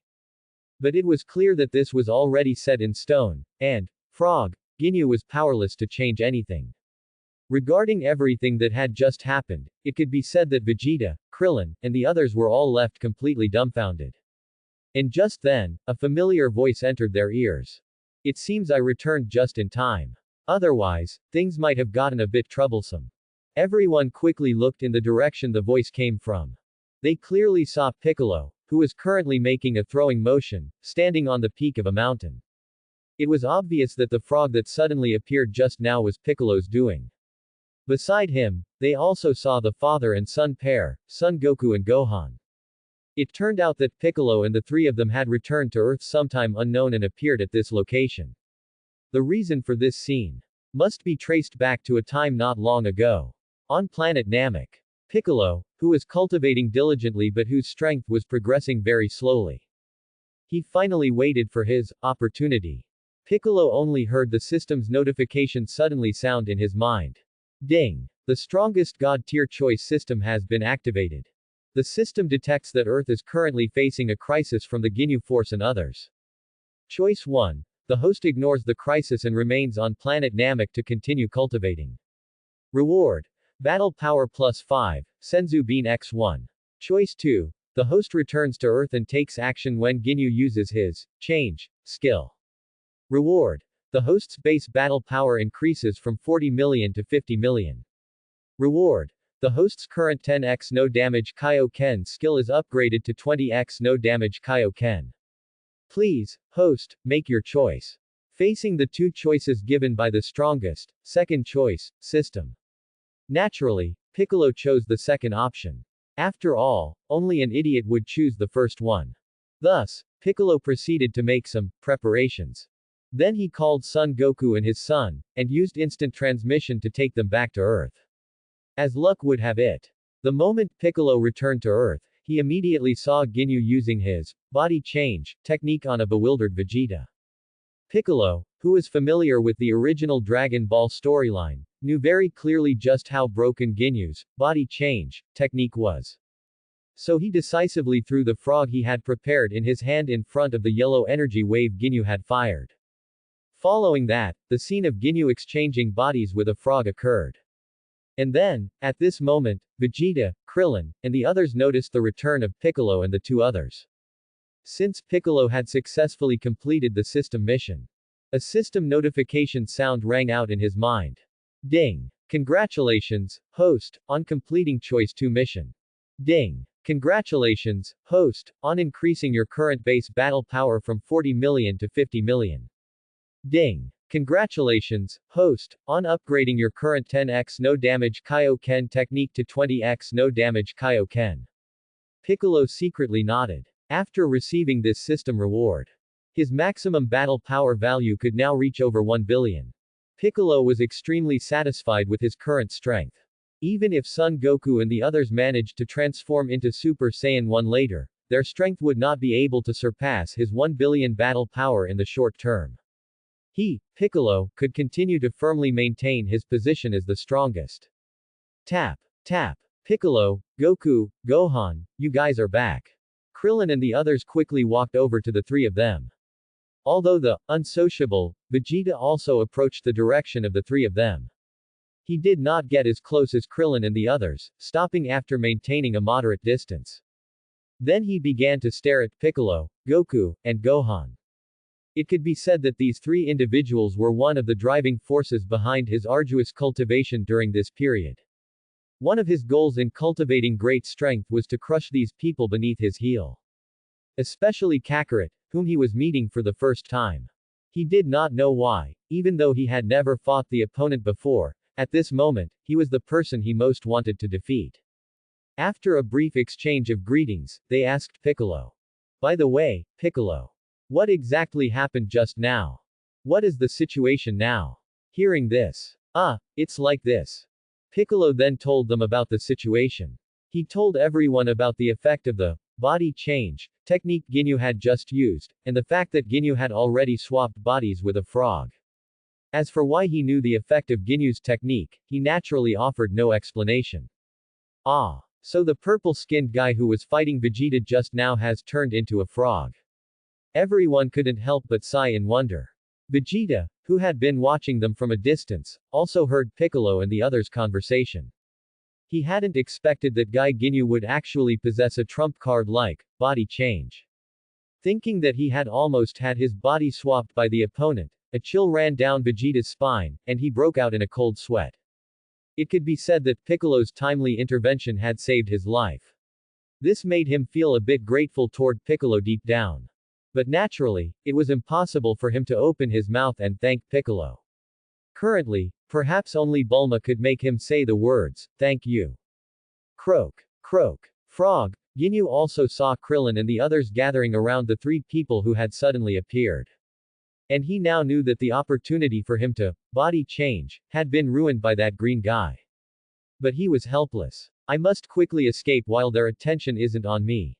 Thinking this, Frog, Ginyu quickly hopped away in a certain direction. How could the others fail to notice Ginyu escaping? But since the opponent had already turned into a frog, he no longer posed any threat. Therefore, including Vegeta, none of them bothered to kill the escaping frog, Ginyu. They felt it was fine to just let him fend for himself. Captain Ginyu. Ever since Ginyu turned into a frog, G-Ice had been trembling uncontrollably. Seeing Frog Ginyu escape, he fell to his knees on the ground in despair and helplessness. With vacant eyes, he knew that everything was over. Everyone saw G-Ice's condition. Krillin said, "Now only one person is left." Since Ginyu had turned into a frog, he naturally could no longer be counted as a person. Yamcha. Let's quickly take care of him, and then Earth can return to peace. However, Son Goku had a different opinion. He said, "Why don't we let him go and let him leave Earth? He looks quite pitiful." Huh. Everyone looked at Son Goku with incredulous expressions. Krillin. Goku, you're not joking, are you? How can we let a villain like that go? Tien Shinhan. That's right, Goku. Since you just returned, you might not know, but these guys already killed the people of an entire city earlier. Son Goku rubbed his head and said again. Oh, so that's how it is. They actually did such bad things before. Seeing that all of you were fine, I thought they hadn't killed anyone. Speaking of which, he thought for a moment and continued. But even if he did bad things before, he shouldn't pose a threat to Earth now, right?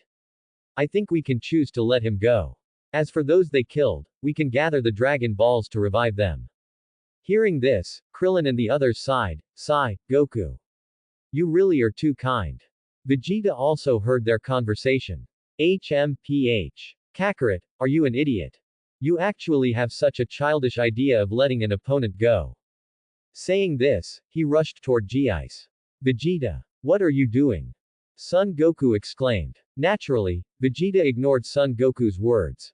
Reaching G-Ice, he extended one hand. In his state of over 230,000 battle power, he unleashed an incredibly powerful chi wave straight at G-Ice. Facing Vegeta's attack, G-Ice, who was in a state of despair, did not choose to resist. Because he knew that resisting with his strength would only be futile. Boom. The chi wave completely engulfed G-Ice. G-Ice was finished. Thus, the Ginyu Force's mission to Earth resulted in no survivors. Thanks for watching.